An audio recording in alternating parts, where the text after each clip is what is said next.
Hello दोस्तों, नमस्कार। स्वागत है आप सभी लोगों का इंटरनेट की नई क्लास में। जैसा कि दोस्तों मैं आप सभी लोगों को इंटरनेट बिल्कुल शुरू से सिखा रहा हूं, तो कंप्यूटर या फिर लैपटॉप में इंटरनेट चलाने के लिए हमें कंप्यूटर या फिर लैपटॉप में इंटरनेट को कनेक्ट करना भी आना चाहिए। ये वीडियो शुरू करते हैं। सबसे पहले मैं आपको बताऊंगा कि आप अपने मोबाइल फ़ोन से कंप्यूटर में इंटरनेट को कैसे कनेक्ट कर सकते हैं।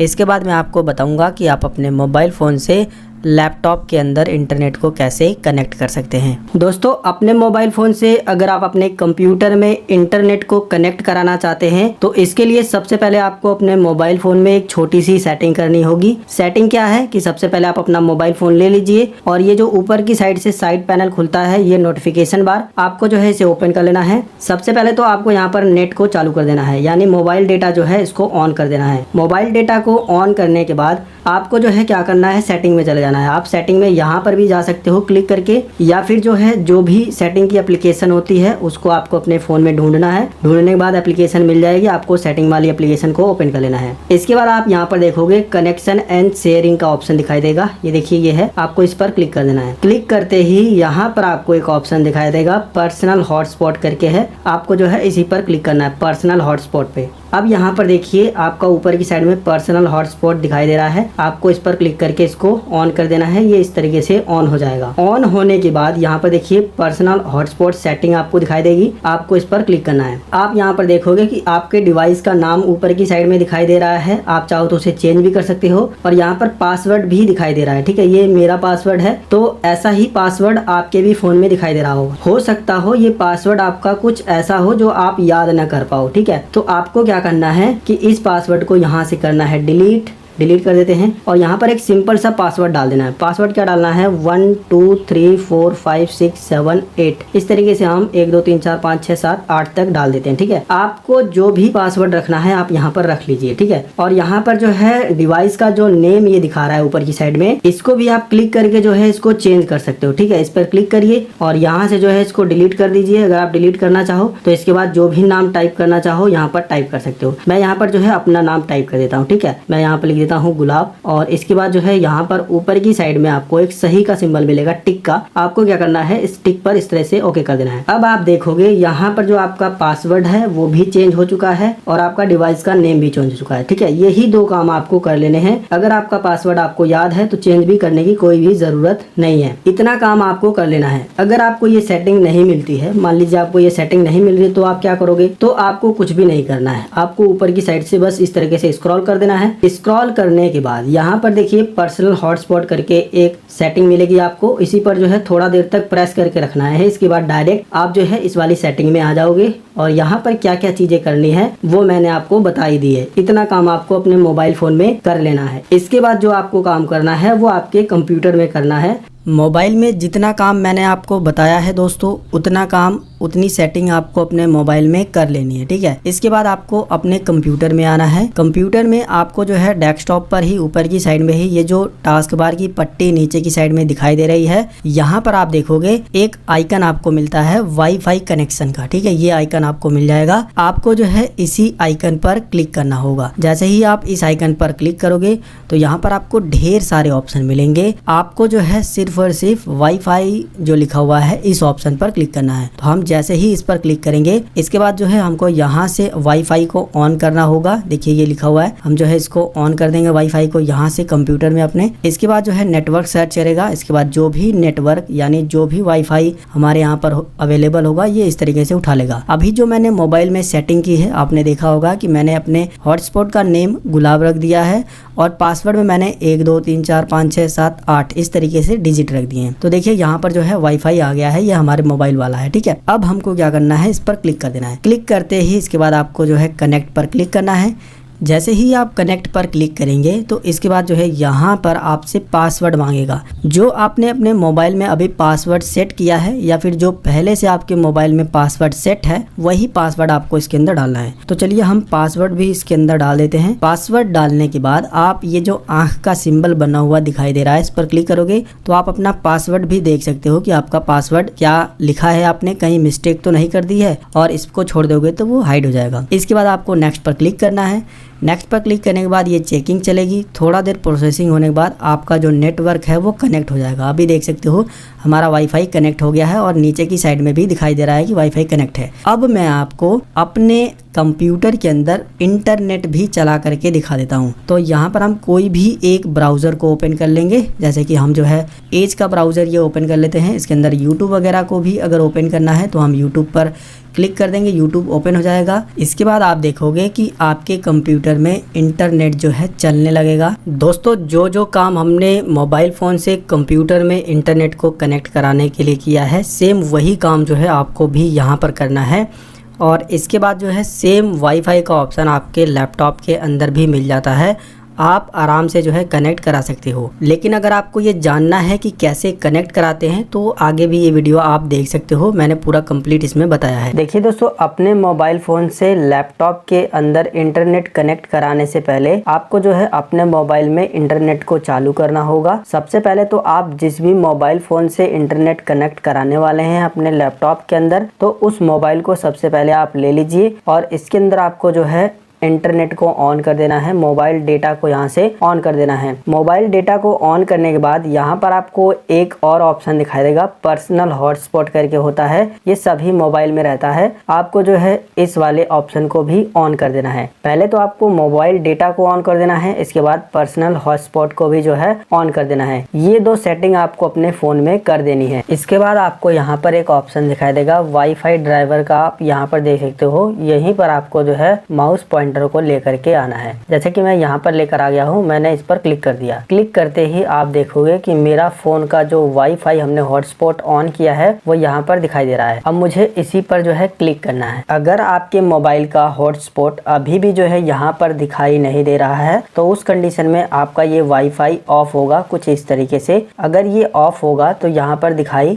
नहीं देगा, तो आपको सबसे पहले जो है इसे ऑन कर देना है। इस पर क्लिक करके ऑन होने के बाद यहाँ पर जो आपका मोबाइल होगा उसके नाम से वाईफाई यहाँ पर दिखाई देगा। अब आपको क्या करना है, इसी पर क्लिक करना है। इस पर क्लिक करने के बाद जो है यहाँ पर आपको एक ऑप्शन दिखाई देगा कनेक्ट ऑटोमेटिकली का। इससे ये फायदा होगा कि अगर आप इस पर टिक करके कनेक्ट पर क्लिक कर देते हो तो जब भी आप अपने मोबाइल से सिर्फ इंटरनेट और हॉटस्पॉट को ऑन करोगे तो उसके बाद ऑटोमेटिक जो है ये कनेक्ट हो जाया करेगा। बार बार जो है आपको यहाँ पर जो है आ करके इसे कनेक्ट करने की जरूरत नहीं पड़ेगी। बार बार यहाँ आ करके इस तरीके से इस पर क्लिक नहीं करना पड़ेगा। यही इसका फायदा है। आप इस पर क्लिक भी कर सकते हो वरना आप इसे अनचेक भी कर सकते हो। तो हम इस पर क्लिक रहने देंगे और यहाँ पर कनेक्ट पर क्लिक कर देंगे।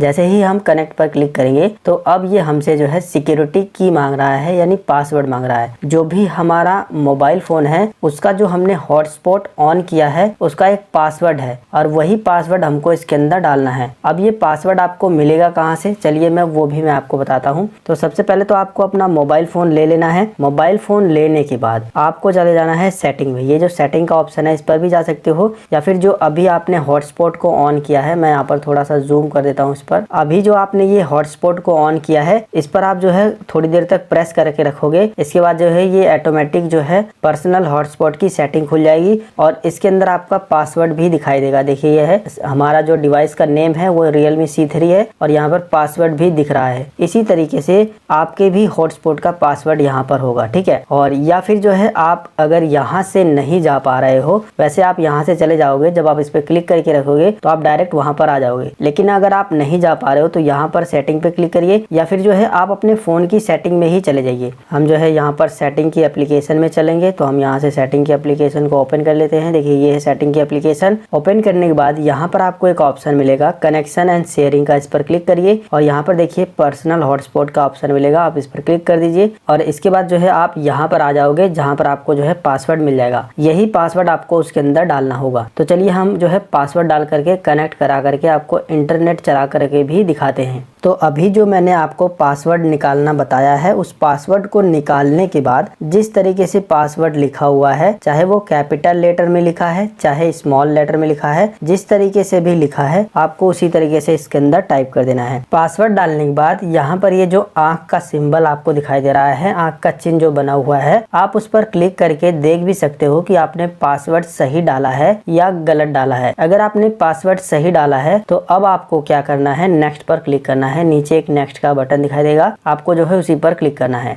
इसके बाद यहाँ पर जो है आपको यस पर क्लिक करना है।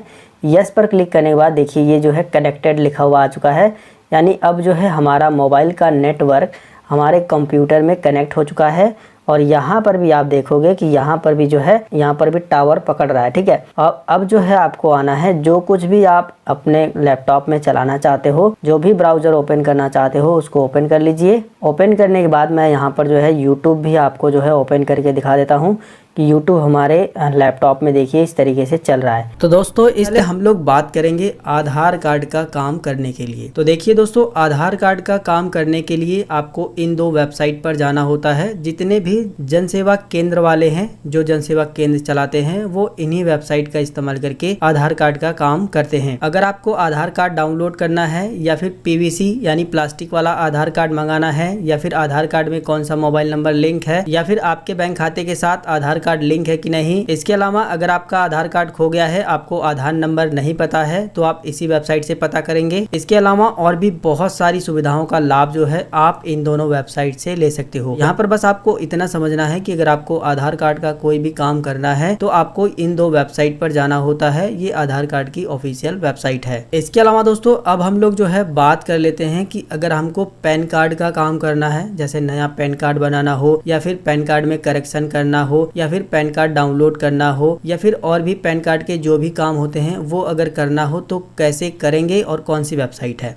तो देखिए पैन कार्ड जो है केवल 2 ही कंपनियां बनाती हैं, पहली है NSDL और दूसरी है UTI। जितने भी जन सेवा केंद्र वाले हैं वो इन्हीं दोनों का इस्तेमाल करके नया पैन कार्ड बनाते हैं, या फिर पैन कार्ड में कोई भी करेक्शन करना हो, या फिर पैन कार्ड खो गया हो उसे डाउनलोड करना हो, तो वो इसी वेबसाइट से जो है डाउनलोड करते हैं। इस वेबसाइट पर जाने के लिए बस आपको जो है गूगल में NSDL लिखना है। आप NSDL की वेबसाइट पर आ जाएंगे, नीचे आ जाएगी। और अगर आप UTI की वेबसाइट पर जाना चाहते हैं तो UTI लिखेंगे तो UTI की वेबसाइट पर आ जाएंगे। या फिर अगर आप जो है डायरेक्ट पैन कार्ड अप्लाई लिख देते हैं तो यहाँ पर जो है NSDL और UTI की वेबसाइट दोनों आ जाती है। आप जिस भी वेबसाइट पे जाना चाहें जा सकते हैं। यहाँ पर मैं आपको एक खास बात बता देना चाहता हूँ कि ज्यादातर जो पैन कार्ड है ना वो NSDL की वेबसाइट से बनाए जाते हैं। इसके अलावा जो पैन कार्ड बनाए जाते हैं वो 106 रुपए 90 पैसे में बनाए जाते हैं, यानी 107 रुपए में आपका पैन कार्ड बन जाता है, चाहे आप NSDL से बनाए चाहे UTI से बनाए। और मैं आपको बता दूं कि अक्सर आपने देखा होगा कि जन सेवा केंद्र पर एक इंस्टेंट पैन कार्ड आपको बना के दिया जाता है, यानी कि काफी सारे लोगों को पैन कार्ड की जल्दी से जल्दी जरूरत होती है और वो लोग जो है जल्दी से पैन कार्ड बनवाने के लिए आधार कार्ड के थ्रू पैन कार्ड बनवा लेते हैं। तो जो आधार कार्ड के थ्रू पैन बनाती है वो है इनकम टैक्स की वेबसाइट, जिसे बोलते हैं ई-फिलिंग वेबसाइट। इस वेबसाइट के थ्रू जो है आप अपने आधार कार्ड के थ्रू ही इंस्टेंट पैन कार्ड बना सकते हैं। केवल 10 से 15 मिनट के अंदर आपका पैन नंबर जनरेट हो जाएगा, उसको जो है आप प्रिंट करवा करके पैन कार्ड को यूज कर सकते हैं। और दोस्तों अगर आप आधार कार्ड के थ्रू ई-फिलिंग वेबसाइट से पैन कार्ड को बनाते हैं तो यहाँ पर बिल्कुल फ्री में पैन कार्ड बन जाता है। लेकिन अगर आप जो है ई-फिलिंग वेबसाइट से पैन कार्ड बनाते हैं तो वो आपके घर पे फिजिकल नहीं आता है, यानी प्लास्टिक वाला कार्ड नहीं आएगा। अगर आपको प्लास्टिक वाला पैन कार्ड घर पे मंगाना है तो आपको NSDL या फिर UTI की वेबसाइट पर ही जाना है। 50 रुपए का चार्ज आपसे फिर भी लिया जाएगा पैन कार्ड प्लास्टिक वाला घर पे लाने के लिए, वो चार्ज देना होगा, तभी जो है आपके घर पे प्लास्टिक वाला कार्ड आएगा। इसके अलावा ई-फिलिंग वेबसाइट से और भी बहुत सारे काम किए जाते हैं, जैसे कि अगर आपके पैन कार्ड के साथ आधार कार्ड लिंक नहीं है तो आप इसी वेबसाइट से लिंक करेंगे। आप अपना भी कर सकते हैं और दूसरों का भी कर सकते हैं। आपका पैन कार्ड वेरीफाई करना हो तो आप यहीं से करेंगे। इसके अलावा इनकम टैक्स रिटर्न स्टेटस देखना है तो आप यहीं से करेंगे। इसके अलावा आधार कार्ड पैन कार्ड से लिंक हुआ है कि नहीं, अगर उसका स्टेटस चेक करना है तो आप यहीं से करेंगे। इसके अलावा और भी बहुत सारी सुविधाएं जो है ई-फिलिंग वेबसाइट पर भी दी गई हैं। तो दोस्तों कहने का मतलब ये है कि अगर आपको पैन कार्ड का कोई भी काम करना है, आप जनसेवा केंद्र खोल रहे हैं, तो आपको 2 वेबसाइट को हमेशा याद रखना है, NSDL और UTI। और ई-फिलिंग वेबसाइट को भी याद रखिएगा क्योंकि ये भी वेबसाइट आपके लिए काफी ज्यादा इंपॉर्टेंट है, क्योंकि काफी सारे कस्टमर ऐसे आ जाते हैं जिनको जल्दी से जल्दी पैन कार्ड की जरूरत पड़ती है। तो आप यहाँ से जो है उन्हें केवल 10 से 15 मिनट में ही पैन कार्ड को बना करके उन्हें प्रिंट करके दे सकते हैं। अब अगर आप ये जानना चाहते हैं कि NSDL से या फिर UTI से पैन कार्ड कैसे बनाया जाता है तो उसके ऊपर मैंने पहले से ही वीडियो बनाया है, ऊपर आई बटन में या फिर नीचे जो है वीडियो के डिस्क्रिप्शन बॉक्स में लिंक मिलेगा, जिस पर क्लिक करते ही आप उन वीडियोस को भी देख सकते हैं। इसके अलावा दोस्तों अब हम लोग जो है बात कर लेते हैं कि अगर आपको वोटर कार्ड का काम करना है तो कैसे आप कर सकते हैं, या फिर जितने भी जन सेवा केंद्र वाले हैं वो लोग जो है वोटर कार्ड का काम कैसे करते हैं। जैसे कि नया वोटर कार्ड बनाना हो, वोटर कार्ड में कोई करेक्शन करना हो, वोटर कार्ड डाउनलोड करना हो, तो ये सारा काम जो है जन सेवा केंद्र वाले कैसे करते हैं और आप कैसे करेंगे। इसके लिए दोस्तों आपको वोटर कार्ड की ऑफिशियल वेबसाइट पर जाना होगा, जो कि है www.nvsp.in। जैसे ही आप गूगल में nvsp.in भी लिख देंगे तो भी वोटर कार्ड की ऑफिशियल वेबसाइट आ जाएगी, या फिर अगर आप गूगल में जाकर के वोटर कार्ड सिर्फ लिख करके सर्च करेंगे तो भी जो है nvsp.in की ऑफिशियल वेबसाइट आएगी, यानी कि नेशनल वोटर सर्विस पोर्टल की ऑफिशियल वेबसाइट आ जाएगी। इस वेबसाइट को जब आप क्लिक करोगे तो कुछ इस तरीके से इंटरफेस दिखाई देता है। यहाँ से जो है आप वोटर कार्ड डाउनलोड कर सकते हो, एक नया वोटर कार्ड बना सकते हो। वोटर कार्ड में कोई गलती है, अगर उसे सही करना है तो आप इसी वेबसाइट से सही कर सकते हो। इसके अलावा दोस्तों वोटर कार्ड की एक एप्लीकेशन भी है जो कि आपको प्ले स्टोर पे मिल जाएगी, उसका इस्तेमाल करके भी आप जो है ये सारा का सारा काम कर सकते हो। कहने का मतलब ये है दोस्तों कि अगर आपको वोटर कार्ड का कोई भी काम करना है तो आपको जो है इस पोर्टल पे जाना होगा nvsp.in पे, या फिर मैंने आपको बताया कि वोटर कार्ड की एक एप्लीकेशन है, उसका भी इस्तेमाल करके लोग करते हैं। जितने भी जन सेवा केंद्र वाले हैं जो वोटर कार्ड का काम करते हैं वो इसी वेबसाइट से करते हैं। अब दोस्तों हम लोग जान लेते हैं कि आखिर जन सेवा केंद्र वाले आधार कार्ड से पैसे कैसे निकालते हैं, और अगर आप भी जो है आधार कार्ड से पैसे निकालना चाहते हैं, लोगों को आधार ATM की सर्विस देना चाहते हैं, तो आप कैसे जो है अपने जन सेवा केंद्र पर आधार ATM सर्विस को चालू कर सकते हैं। तो देखिए दोस्तों, जितने भी जन सेवा केंद्र वाले हैं जो आधार कार्ड से पैसे निकालते हैं, उन लोगों ने किसी न किसी कंपनी की APS सर्विस ली हुई है। APS सर्विस का मतलब होता है आधार इनेबल्ड पेमेंट सिस्टम। जिस भी बैंक का जो है आप APS सर्विस लेना चाहते हैं, उस बैंक की तरफ से आपको जो है एक ID और पासवर्ड दिया जाता है। ID और पासवर्ड लेने के बाद उसी बैंक की एक एप्लीकेशन होती है, उस एप्लीकेशन में आपको ID और पासवर्ड डालना होता है, और उसी एप्लीकेशन का इस्तेमाल करके आप कस्टमर के आधार कार्ड से अंगूठे लगा करके उसके पैसे निकालते हैं। अब सवाल ये भी बनता है कि कौन कौन सी ऐसी कंपनियां हैं या फिर कहें बैंक हैं जो APS की सुविधा देती हैं। तो आज के समय में लगभग सभी बैंकें जो हैं APS की सुविधा देती हैं, चाहे स्टेट बैंक हुआ, चाहे UBI, चाहे पंजाब, चाहे bank of Baroda, ICICI bank, ये सभी सरकारी बैंकें जो है APS की सुविधा देती हैं। लेकिन सरकारी बैंकों से APS की सुविधा लेना थोड़ा सा मुश्किल है, क्योंकि सरकारी बैंकें जो है सभी लोगों को जो है APS की ID और पासवर्ड नहीं देती है। आपने अपने मार्केट में देखा होगा कि केवल 2 से 4 लोगों को ही जो है सरकारी बैंकों का APS का ID और पासवर्ड होता है, और केवल 2 से 4 जगहों पर ही जो है सरकारी बैंकों का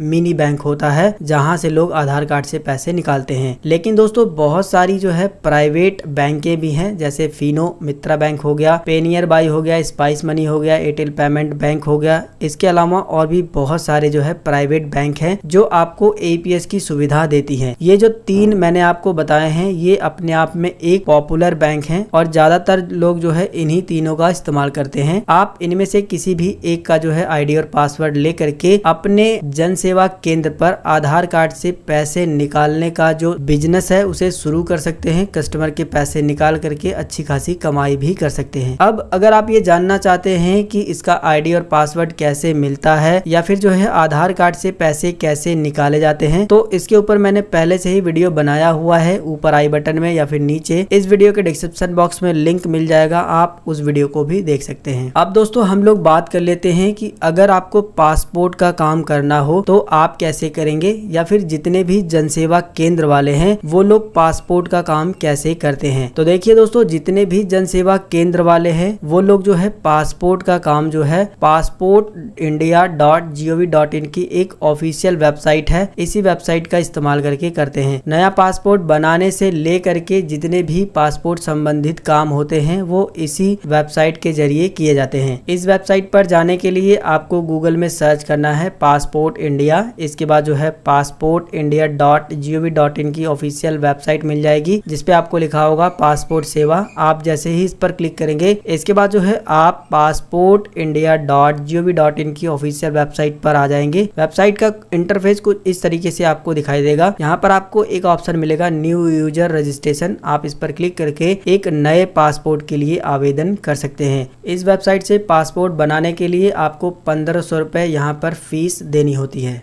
जितने भी जन सेवा केंद्र वाले हैं वो सभी लोग जो है इसी वेबसाइट से पासपोर्ट बनाने का काम करते हैं। अब दोस्तों हम लोग बात कर लेते हैं कि जन सेवा केंद्र वाले ड्राइविंग लाइसेंस का काम कैसे करते हैं और अगर आप करना चाहें तो कैसे कर सकते हैं। तो देखिए, ड्राइविंग लाइसेंस बनाने का काम हो या फिर उसे रिन्यू करने का काम हो या फिर लर्निंग लाइसेंस बनाने का काम हो, यानी कि ड्राइविंग लाइसेंस का जितना भी काम है ना, वो एक वेबसाइट है parivahan.gov.in। इसी वेबसाइट के जरिए किया जाता है। पूरे इंडिया में केवल यही एक वेबसाइट है जहां पर आप जा करके एक नया ड्राइविंग लाइसेंस बना सकते हैं, लर्निंग लाइसेंस बना सकते हैं और जितने भी जन सेवा केंद्र वाले हैं इसी वेबसाइट का इस्तेमाल करते हैं। इसके लिए आपको गूगल में जाना है, परिवहन लिखना है, इसके बाद परिवहन सेवा लिख करके आ जाएगा। आप इस पर क्लिक करेंगे तो आप परिवहन सेवा की ऑफिशियल वेबसाइट पर आ जाएंगे। यहाँ से आप लर्निंग लाइसेंस के लिए अप्लाई कर सकते हैं, ड्राइविंग लाइसेंस के लिए अप्लाई कर सकते हैं। जो कुछ भी लाइसेंस संबंधित काम है वो इसी पोर्टल से किया जाता है। दोस्तों, मैं जितनी भी जानकारियां आप सभी लोगों को बता रहा हूं, ये मैं आपको थोड़ा थोड़ा हिंट दे रहा हूं। अगर आप इनके बारे में पूरा जानना चाहते हैं तो इस वीडियो के लास्ट में मैंने आपको एक ऐसी बात बताई है जिससे आप जो है इन सभी जानकारियों को पूरा विधिवत तरीके से, अच्छे तरीके से सीख सकते हैं। तो वीडियो को लास्ट तक का जरूर देखिएगा, आपको बहुत सारी चीजें इसमें सीखने को मिलेगी। वीडियो पसंद आ रहा हो तो लाइक, शेयर, सब्सक्राइब कर लीजिएगा। अब दोस्तों हम लोग बात कर लेते हैं कि आय, जात, निवास प्रमाण पत्र कैसे बनाया जाता है। तो देखिए, इंडिया के अंदर काफी सारे स्टेट हैं और हर एक स्टेट के लिए अलग अलग वेबसाइट बनाई गई है आय, जात, निवास बनाने के लिए। तो मैं आपको केवल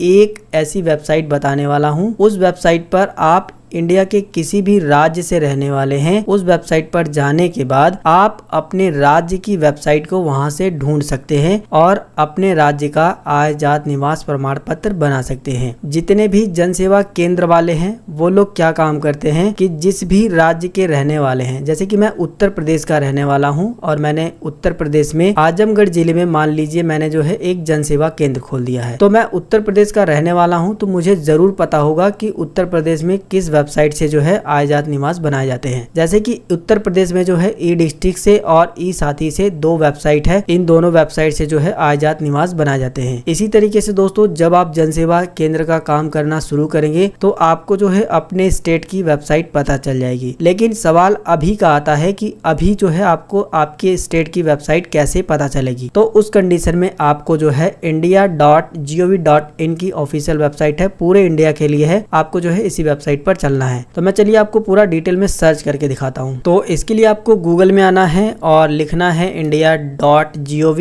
आप india.gov भी लिख देंगे तो भी काम हो जाएगा। इसके बाद आपके सामने जो है www.india.gov.in की ऑफिशियल वेबसाइट मिलेगी, आपको जो है इस पर क्लिक कर देना है। इसके बाद जो है आप india.gov.in की ऑफिशियल वेबसाइट पर आ जाएंगे। अब जो भी प्रमाण पत्र आपको बनाना है, जैसे कि अगर आपको जात प्रमाण पत्र बनाना है तो यहाँ पर ये जो सर्च बार दिया है इस पर आप क्लिक करेंगे, कास्ट सर्टिफिकेट लिखेंगे। और अगर आपको इनकम बनाना है यानी आय प्रमाण पत्र बनाना है तो इनकम सर्टिफिकेट, और अगर आपको निवास प्रमाण पत्र बनाना है तो आप डोमिसाइल सर्टिफिकेट यहाँ पर लिखेंगे। जैसे कि मैं आपको लिख करके दिखा देता हूँ। मैं यहाँ पर लिखता हूँ कास्ट सर्टिफिकेट। कास्ट सर्टिफिकेट लिखने के बाद अब जो है हमें सर्च कर देना है। इसके बाद जो है सर्च रिजल्ट आपके सामने आ जाएगा, अलग अलग जगह की वेबसाइट आपके सामने आ जाएगी। जैसे कि देखिए, दिल्ली की है, झारखंड की है, ये वाली वेबसाइट है जो RTPS, ये बिहार की वेबसाइट है, ई डिस्ट्रिक्ट जो है यूपी की वेबसाइट है। इसी तरीके से आपको जो है यहाँ पर अलग अलग स्टेट की वेबसाइट मिलेंगी। जैसे कि देख सकते हो तेलंगाना की है, केरला की है। अगर आपकी वेबसाइट यहाँ पर नहीं मिल रही है आपके राज्य की तो आप दूसरा पेज यहाँ से खोल लीजिएगा, तो दूसरे पेज में आपकी स्टेट की जो है वेबसाइट मिल जाएगी। अगर आपको जो है फिर भी यहाँ पर ढूंढने में परेशानी हो रही है, आपके स्टेट की वेबसाइट नहीं मिल रही है, तो आप एक काम कर सकते हैं कि ये जो आपने कास्ट सर्टिफिकेट लिखा है ना, इसके बाद जो है आप अपने स्टेट का नाम लिख दीजिएगा। जैसे कि मैं लिख देता हूँ बिहार, मैंने लिख दिया बिहार और मैं सर्च कर देता हूँ। तो बिहार की जो भी वेबसाइट होगी जो जात प्रमाण पत्र बनाती है वो हमारे सामने आ जाएगी। जैसे कि आप देख सकते हो, जब आप इस वेबसाइट पर क्लिक करोगे तो आप जो है डायरेक्ट बिहार की ऑफिशियल वेबसाइट पर आ जाओगे, जहां से जो है आप आय, जात, निवास आराम से जो है यहाँ से अप्लाई कर सकते हो। इसी तरीके से मान लीजिए अगर आप जो है यूपी के रहने वाले हैं तो आप यहाँ पर यूपी लिख देंगे और इसके बाद जो है सर्च कर देंगे तो आपके सामने यूपी की जो है वेबसाइट आ जाएगी। आप इस पर क्लिक करके यूपी की वेबसाइट पर आ जाएंगे और यहाँ से जो है आय, जात, निवास के लिए आवेदन कर सकते हैं। इसी तरीके से अगर आप अदर स्टेट के रहने वाले हैं तो आप अपने स्टेट का नाम यहाँ पर लिख देंगे। इसके अलावा दोस्तों, जन सेवा केंद्र पर आपने देखा होगा कि जन्म प्रमाण पत्र और मृत्यु प्रमाण पत्र भी बनाया जाता है। तो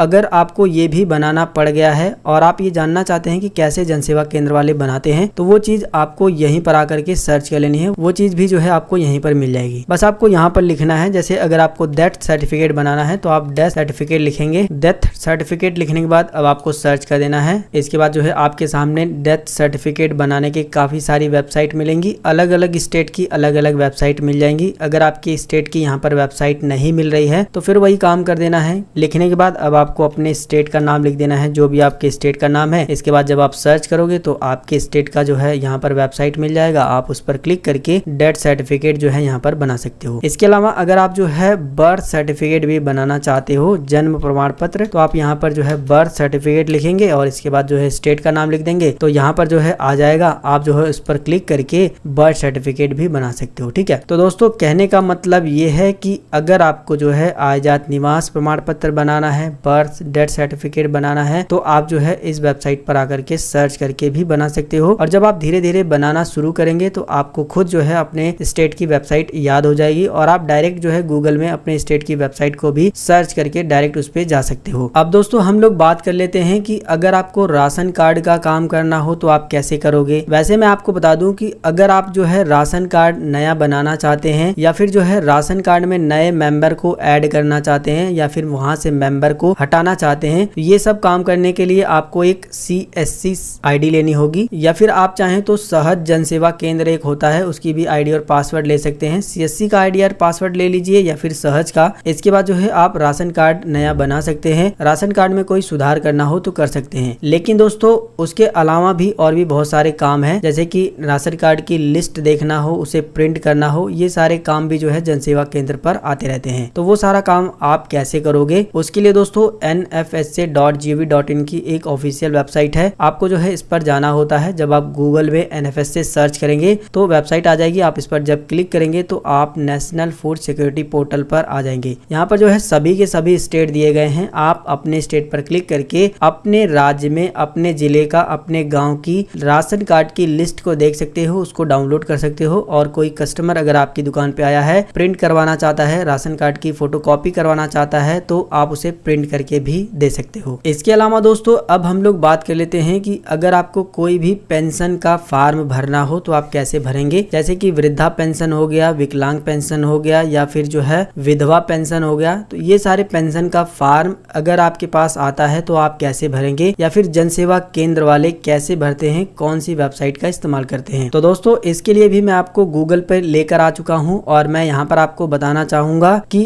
अपने इंडिया के अंदर जितने भी स्टेट हैं, हर एक स्टेट में अलग अलग वेबसाइट बनाई गई है पेंशन का फॉर्म भरने के लिए। लेकिन अगर आप जो है अपने स्टेट की वेबसाइट के बारे में जानना चाहते हैं तो उस कंडीशन में आप गूगल पे आएंगे और यहाँ पर आपको लिखना है पेंशन। पेंशन लिखने के बाद जो है अब आपको अपने स्टेट का नाम लिख देना है। जैसे कि मान लीजिए अगर आप बिहार के रहने वाले हैं तो बिहार लिख देंगे। इसके बाद जो है इंटर बटन दबाएंगे, सर्च हो जाएगा। तो बिहार की जो पेंशन योजना का जो ऑफिशियल वेबसाइट है वो ये है। आप इस पर क्लिक करके अगर आप बिहार के रहने वाले हैं तो पेंशन योजना के लिए अप्लाई कर सकते हैं और जनसेवा केंद्र वाले भी यहीं से जो है अप्लाई करते हैं। देखिए यहाँ पर जो है खुल गया है। इस फॉर्म को आपको कंप्लीट भरना होता है। इसके अलावा दोस्तों अगर आप जो है यूपी के रहने वाले हैं तो क्या काम करेंगे, पेंशन लिखेंगे और इसके बाद जो है अपने स्टेट का नाम लिख देंगे। जैसे मैं यूपी लिख देता हूँ, इसके बाद एंटर प्रेस करेंगे तो यूपी की वेबसाइट आ जाएगी। आप इस पर क्लिक करेंगे। अगर आप यूपी के रहने वाले हैं, यूपी के लोगों का पेंशन का जो है फॉर्म भरना चाहते हैं, चाहे वो वृद्धा हुआ, विकलांग हुआ या फिर निराश्रित हुआ या फिर जो है विधवा पेंशन हुआ, वो सारा का सारा काम यहीं से होता है। इसके अलावा जो है पेंशन की सूची वगैरह भी जो है इसी वेबसाइट से देखी जाती है। इसके अलावा दोस्तों अगर आप जो है दिल्ली के रहने वाले हैं तो आप जो है वही काम करेंगे। पेंशन लिखने के बाद अपने स्टेट का नाम लिख देंगे। मैं यहाँ पर जो है दिल्ली लिख देता हूँ। इसके बाद जो है एंटर की को प्रेस करेंगे तो दिल्ली की वेबसाइट आ जाएगी। आप जो है इस पर क्लिक करके इस वेबसाइट से जो है दिल्ली के लिए फॉर्म को अप्लाई कर सकते हैं। तो दोस्तों कहने का मतलब ये है कि अगर आपके पास पेंशन योजना का कोई भी फॉर्म आ गया है, अगर आप उसको अप्लाई करना चाहते हैं तो आप गूगल में आएंगे, लिखेंगे पेंशन, उसके बाद अपने स्टेट का नाम लिख देंगे। इसके अलावा एक और सरल तरीका ये है दोस्तों कि आजकल सभी लोग जो है यूट्यूब पर वीडियो बना करके डाल दिए हैं। आप चाहें तो उनकी भी वीडियो देख करके सीख सकते हैं। अलग अलग स्टेट के लोग हैं, अलग अलग स्टेट के बारे में आराम से वहां पर भरना बता दिए हैं। ठीक है, वैसे मैं भी आपको बताऊंगा लेकिन इस वीडियो के अंदर अगर बताने लगा तो वीडियो बहुत ज्यादा लंबा हो जाएगा। ठीक है, वीडियो के लास्ट में मैं आपको एक ऐसी बात बताने वाला हूँ जिससे आप जो है ऑनलाइन सारा काम करना सीख जाओगे। बस वीडियो के लास्ट तक आप बने रहिए। अब दोस्तों हम लोग बात कर लेते हैं कि अगर आप जो है रेलवे टिकट बुक करना चाहते हैं तो आप कैसे बुक करेंगे। ज्यादातर आपने देखा होगा जनसेवा केंद्र पर जो है रेलवे टिकट भी बुक किए जाते हैं। तो जनसेवा केंद्र वाले किन वेबसाइट का इस्तेमाल करके रेलवे टिकट को बुक करते हैं और आप जो है किस तरीके से कर सकते हैं, चलिए अब मैं आपको बताता हूं। तो देखिए जितने भी जनसेवा केंद्र वाले हैं वो दो वेबसाइट का इस्तेमाल करके ज्यादातर बुक करते हैं। पहला है irctc.co.in, ये जो है इंडियन रेलवे की ऑफिशियल वेबसाइट है। आप इस पर जाकर के एक पब्लिक अकाउंट भी बना सकते हो और नॉर्मली अपने लिए या फिर अपने परिवार के लिए भी टिकट यहाँ से बुक कर सकते हो। इसके अलावा अगर आपके पास जनसेवा केंद्र है और आप जो है टिकट निकालने का एजेंट बनना चाहते हैं, एजेंसी लेना चाहते हैं, तो आप erail.in पर जाकर के रजिस्ट्रेशन कर सकते हैं। जब आप जो है erail.in पे जाएंगे तो यहाँ पर आपको जो है बताया गया है कि रजिस्ट्रेशन करने के लिए आपको 3,999 रुपए देना होगा फर्स्ट टाइम, और इसके बाद जो है आप एजेंट बन जाएंगे। एजेंट बनने के बाद जो है आपको कमीशन भी मिलता है। अगर आप स्लीपर बुक करेंगे तो 20 रुपया, और अगर आप जो है AC बुक करेंगे तो 40 रुपए तक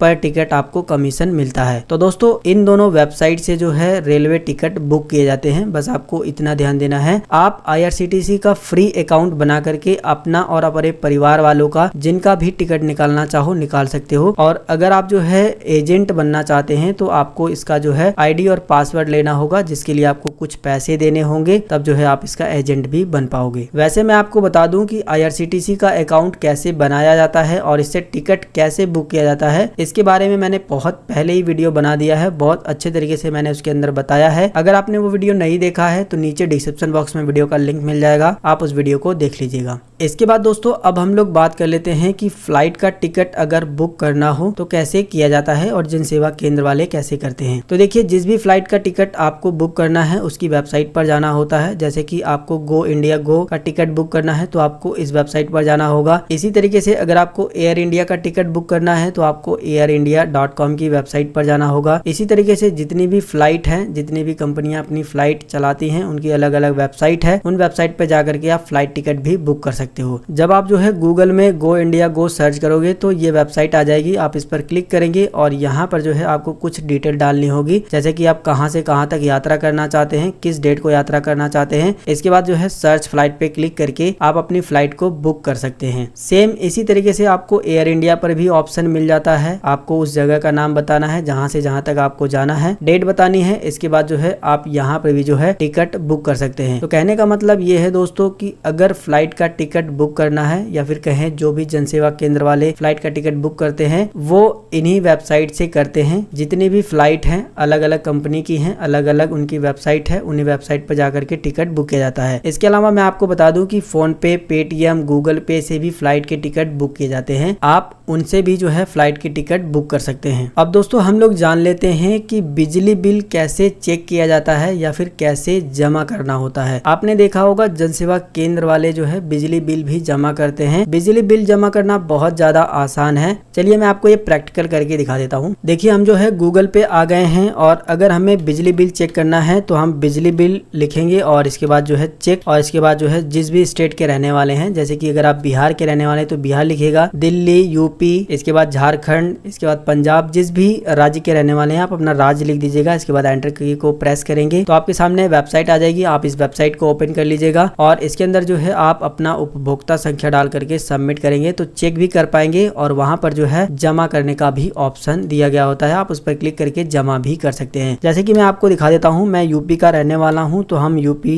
सर्च करेंगे और यहाँ पे देखिए यूपी की वेबसाइट आ गई है। हम इस पर क्लिक करेंगे। इसके बाद जो है हमारे सामने अकाउंट नंबर मांगा जाएगा। हम इसके अंदर अकाउंट नंबर डाल करके ये वाला कैप्चा सेम इसके अंदर डाल करके सबमिट करेंगे तो हमारे सामने जितना भी हमारा बिजली का बिल है वो दिखाई देगा। नीचे की साइड में जो है पे का ऑप्शन मिलता है। पे पर क्लिक करके जितना भी बिल हम पे करना चाहते हैं वो अमाउंट डालने के बाद जो है हम पे कर देंगे अपने फोन पे, पेटीएम से, तो बिजली का बिल पे हो जाता है। ठीक है। इसके बाद दोस्तों जन सेवा केंद्र पर इसके अलावा और भी बहुत सारे काम होते हैं, जैसे फोटोकॉपी करना, फोटो बनाना, लेमिनेशन करना, प्रिंट आउट निकालना। इसके अलावा अन्य तरह के फॉर्म भरना, जैसे कोई जॉब वगैरह आ गई है, कोई रिजल्ट आ गया है या फिर कोई एडमिट कार्ड डाउनलोड करना हो, उसे प्रिंट करके देना हो, तो ये सारे काम भी जो है जन सेवा केंद्र पर होते हैं। तो नमस्कार दोस्तों, स्वागत है आप सभी लोगों लोगों का इंटरनेट की नई क्लास में। ये हमारी इंटरनेट की क्लास नंबर 18 है और इस क्लास के अंदर मैं आप सभी लोगों को ऑनलाइन फॉर्म भरना सिखाने वाला हूँ। जितने भी गवर्नमेंट जॉब आती है उसका आप फॉर्म ऑनलाइन कैसे भर सकते हो, इस वीडियो के अंदर आपको पूरी कंप्लीट जानकारी मिलने वाली है। ऑनलाइन फॉर्म भरना तो हम लोग सीखेंगे ही, साथ में मैं आपको उन सभी बातों को भी बताऊंगा जो कि आपको ऑनलाइन फॉर्म भरते वक्त ध्यान देनी होती है। और कमाल की बात तो ये है कि जिस तरीके से मैं आप सभी लोगों को ऑनलाइन फॉर्म भरना सिखाने वाला हूँ, ये आप जो है अपने मोबाइल फोन से भी कर सकते हो, और अगर आपके पास लैपटॉप है तो लैपटॉप से भी कर सकते हो, कंप्यूटर से भी कर सकते हो। वीडियो पसंद आएगा तो लाइक शेयर सब्सक्राइब तो आप जरूर करिएगा। दोस्तों, जब भी हम ऑनलाइन फॉर्म भरने की सोचते हैं तो सबसे पहले हमारे दिमाग में यही सवाल आता है कि आखिर कौन कौन सी जॉब आई है, यानी कि प्रेजेंट टाइम में गवर्नमेंट की कौन कौन सी जॉब आई है। सबसे पहले तो हमें यही पता होना चाहिए। इसके बाद जो दूसरा हमारे मन में सवाल आता है कि उस जॉब का फॉर्म अप्लाई करने के लिए किस वेबसाइट पर जाना होगा, यानी उस जॉब की वेबसाइट कौन सी है। तो सबसे पहले मैं आपको इन दोनों सवाल के जवाब दे देता हूँ। इसके बाद जो है हम लोग जानेंगे कि कैसे जो है जॉब के लिए ऑनलाइन फॉर्म भरा जाता है। तो आपकी जानकारी के लिए बता दें कि जितनी भी जॉब हैं उन सभी जॉब की अलग अलग वेबसाइट बनाई गई है, यानी कि अपने इंडिया के अंदर जितनी भी नौकरियों के फॉर्म भरे जाते हैं उन नौकरियों के फॉर्म जो है अलग अलग वेबसाइट पर ही भरे जाते हैं। उन सभी के लिए अलग अलग वेबसाइट बनाई गई हैं। जैसे अगर आपको एसएससी का फॉर्म भरना है तो आपको एसएससी की वेबसाइट पर जाना होगा। अगर नेवी का फॉर्म भरना है तो नेवी की वेबसाइट पर जाना होगा। रेलवे का फॉर्म भरना है तो रेलवे की वेबसाइट पर जाना होगा। एसबीआई का फॉर्म भरना है तो एसबीआई की वेबसाइट पर जाना होगा। इसी तरीके से इंडिया में जितनी भी नौकरियां हैं उन सभी के लिए अलग अलग वेबसाइट बनाई गई हैं और अलग अलग वेबसाइट पर ही जाकर के आपको फॉर्म भरना होता है। अब सवाल ये भी बनता है कि इतनी सारी वेबसाइट को याद कौन करेगा। तो भैया, आपको याद करने के लिए कौन बोल रहा है? आपको याद करने की कोई भी जरूरत नहीं है और इन सभी वेबसाइट को याद रखना इतना आसान भी नहीं है। तो सवाल ये भी बनता है कि जब हम इन वेबसाइट को याद नहीं करेंगे तो हमें पता कैसे चलेगा कि कौन कौन सी जॉब आई है और उस जॉब के लिए किस वेबसाइट पर जाकर के अप्लाई करना है। तो इसका सोल्यूशन केवल और केवल एक वेबसाइट पर ही आपको मिल जाएगा, यानी कि केवल और केवल एक ही वेबसाइट को आपको याद रखना है। केवल उसी एक वेबसाइट पर आपको कौन कौन सी जॉब आई है वो भी जानकारी मिल जाएगी, कौन कौन सी जॉब आने वाली है वो भी जानकारी मिल जाएगी, और उस जॉब को अप्लाई करने के लिए वहां पर वेबसाइट का लिंक भी दिया जाएगा। डायरेक्ट आप उस पर क्लिक करके अप्लाई भी कर सकते हो। यानी कि दोस्तों, कहने का मतलब ये है कि ढेर सारी वेबसाइट को आपको याद रखने की जरूरत नहीं है। केवल एक वेबसाइट को आप याद रखिएगा। उसी वेबसाइट पर आपको सारी जानकारियां मिलने वाली है। कैसे अप्लाई करना है, कौन सी जॉब आई है, कैसे रिजल्ट देखना है, कैसे एडमिट कार्ड डाउनलोड करना है, किस वेबसाइट से एडमिट कार्ड डाउनलोड होगा, किस वेबसाइट पर आपको अप्लाई करना है, सारी जानकारियां आपको उस वेबसाइट पर मिल जाएंगी। और आपको बताता चलूं कि जितने भी सीएससी सेंटर वाले हैं, जो भी जनसेवा केंद्र चलाते हैं या फिर जो लोग साइबर कैफे चलाते हैं, ऑनलाइन फॉर्म वगैरह भरते हैं, वो लोग इसी वेबसाइट का इस्तेमाल करते हैं। ठीक है, तो चलिए मैं आपको वो वेबसाइट सबसे पहले बताता हूँ। इसके बाद जो है ऑनलाइन फॉर्म भी भर करके दिखाऊंगा।